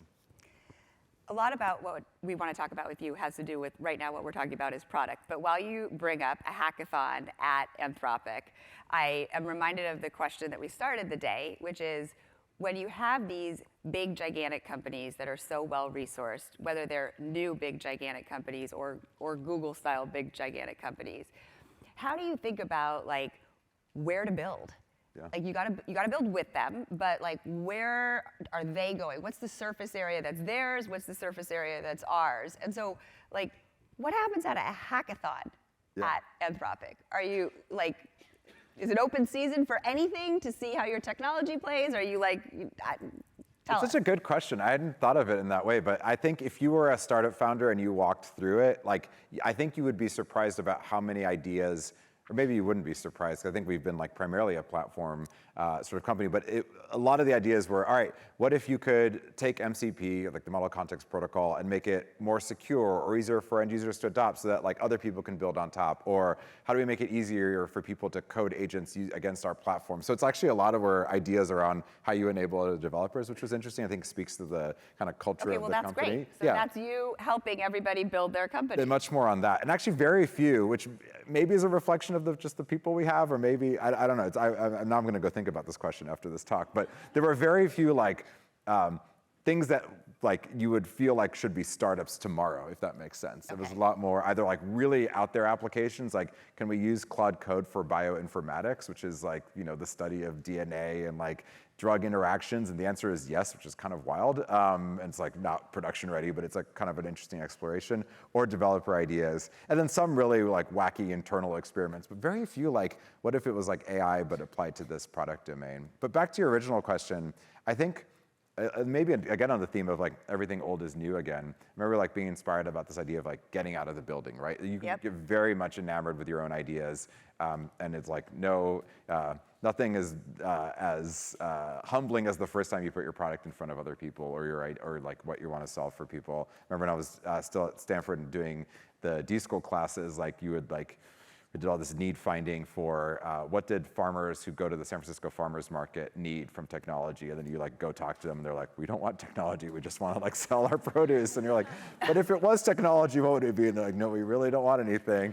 And then you would like wireframe some stuff and put it in front of them. You want to buy some fruit from exactly right. And but I think that's actually my answer on what is the space left. And I think it's, Anthropic, OpenAI, Google, like, they're building platforms, they're building first-party products, but the expertise around, Harvey spending all this time with legal teams and lawyers, and legal teams not just in-house, but corporate counsel, like that's consulting, and like, I was talking to their founder, and like he was showing me their UI, and he's like, I bet you would never have come up with this, right? I'm like, absolutely not. Like, this thing is crazy. Like, only somebody who has spent a lot of time with legal teams would have like known that these were even the primitives. So that's like what's the product, and then also what's the go-to-market, and what are the relationships that you're going to build over time, whether that's in healthcare and life sciences, whether that's in legal, whether that's in manufacturing. I've talked to some super interesting companies that are using Claude, but in the manufacturing domain, and like, I know our team is not going to go spend all this time in manufacturing. So I think like just having a novel product idea is probably, not that it was ever enough, but it's probably really not enough now, but like a deep understanding of a domain or a workflow or a discipline or a market or a geography, I think it is even more important, because the temptation for all these companies is to, build some vertical experiences, but they're not going to build all of them, and they're not going to build all of them well, or build the V2, V3, V4 that takes like, great, you added AI to an industry, now what? Like, what's the next year going to look like? So I think there's still the value of focus. There's still the value of like market understanding. And I think there's also the value of like betting on yourself to be, this is all I'm thinking of. And this is something that some Google PM is thinking about 20% of their time, you know, while they also like are dealing with all the internal bureaucracy. Yeah.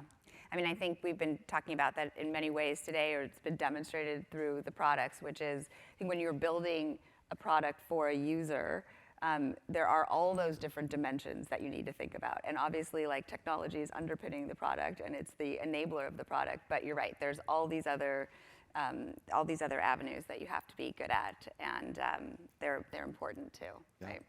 What are some of the ways in which you see maybe, you know, consumer AI companies or other AI companies using Anthropic in kind of most novel ways? Yeah, I think it's interesting, like that full spectrum from like consumer to more professional oriented, and some of them have overlap. Like, some of my favorite consumer products are actually in Korea. So through, I think, we put a lot of work into making Claude good at many languages. One of the languages it's really good at is Korean. And so I was there in February or in March, and I was meeting with a bunch of consumer startups, which was fun because I meet often with a lot of enterprise customers. So it was great to actually meet with a bunch of consumer startups.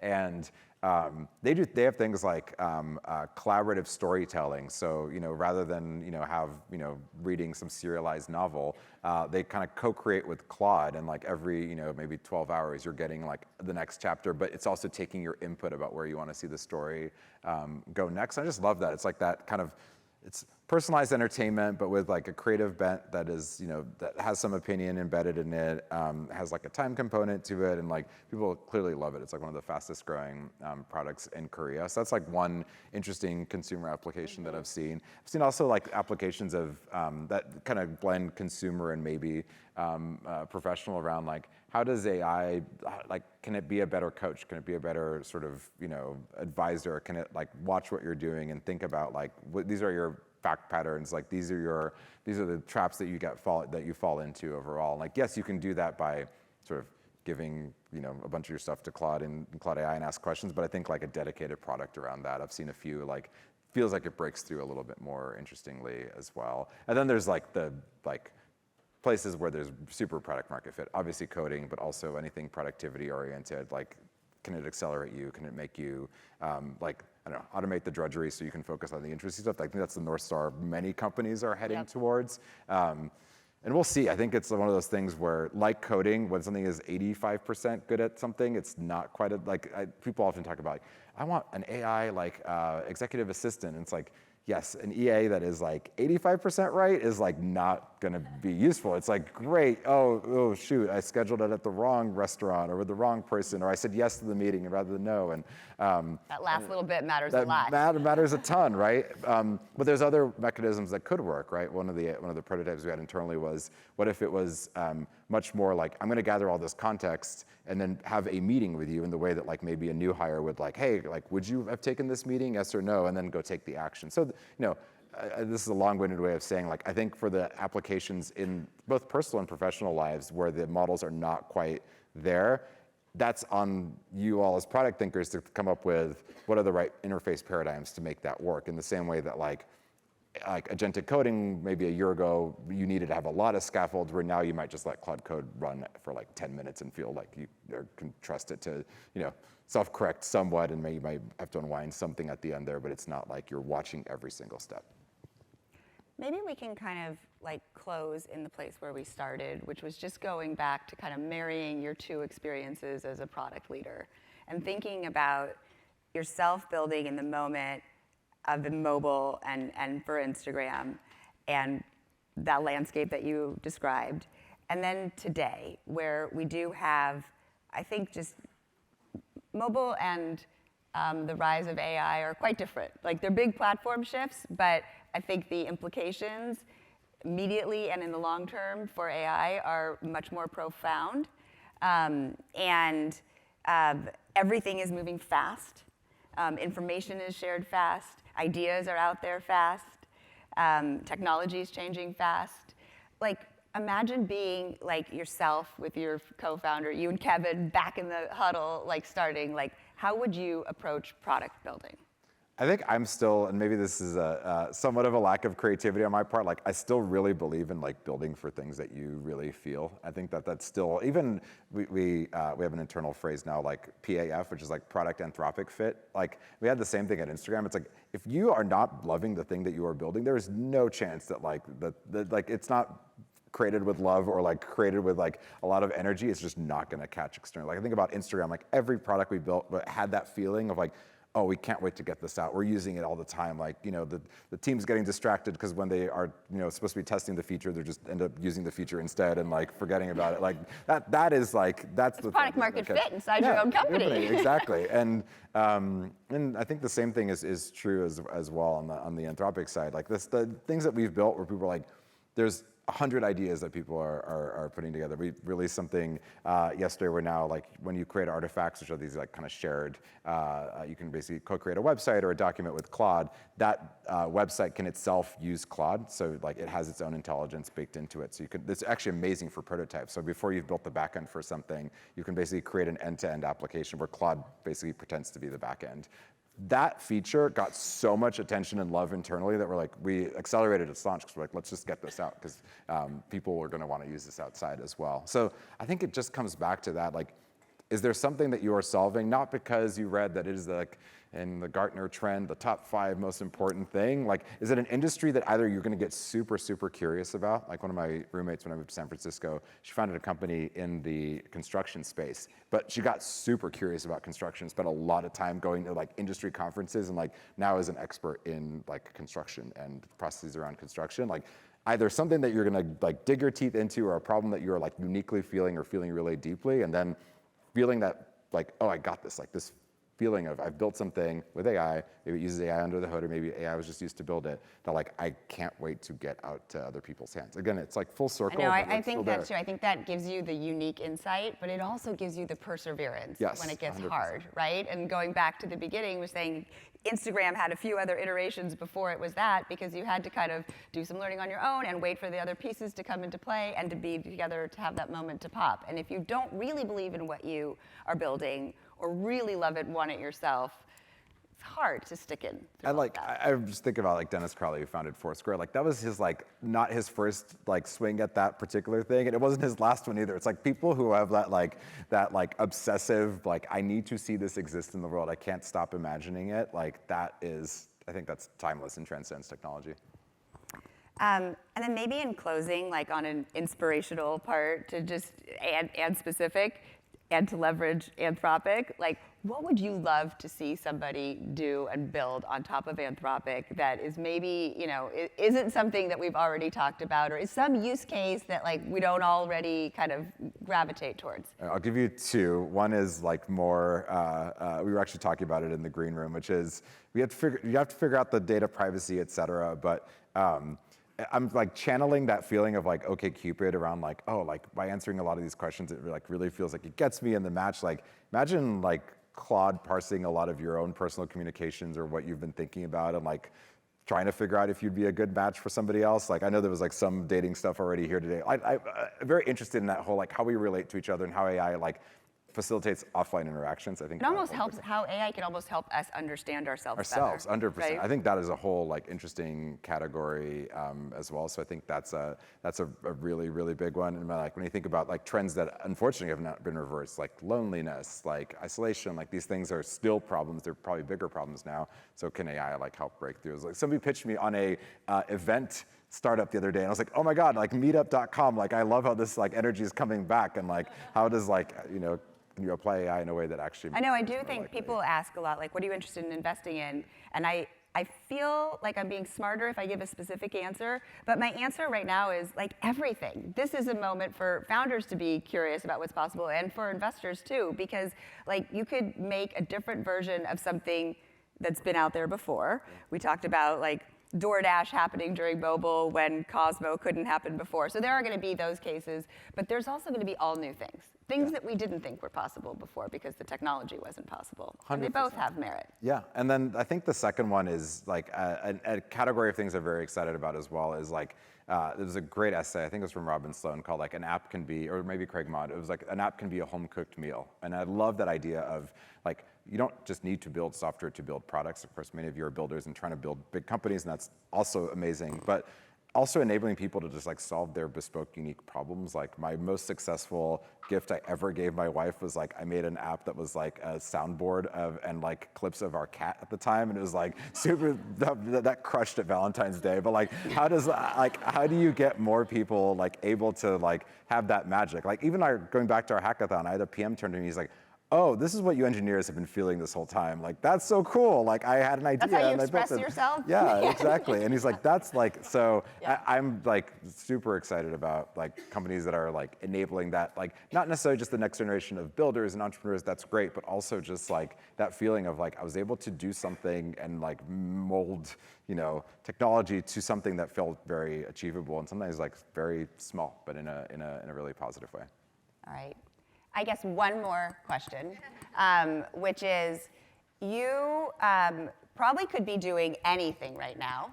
I mean, we all could be doing anything, but you had a big successful company and you've done a lot of different things, but you chose to go head first back into, I know you're working like a madman all the time right now.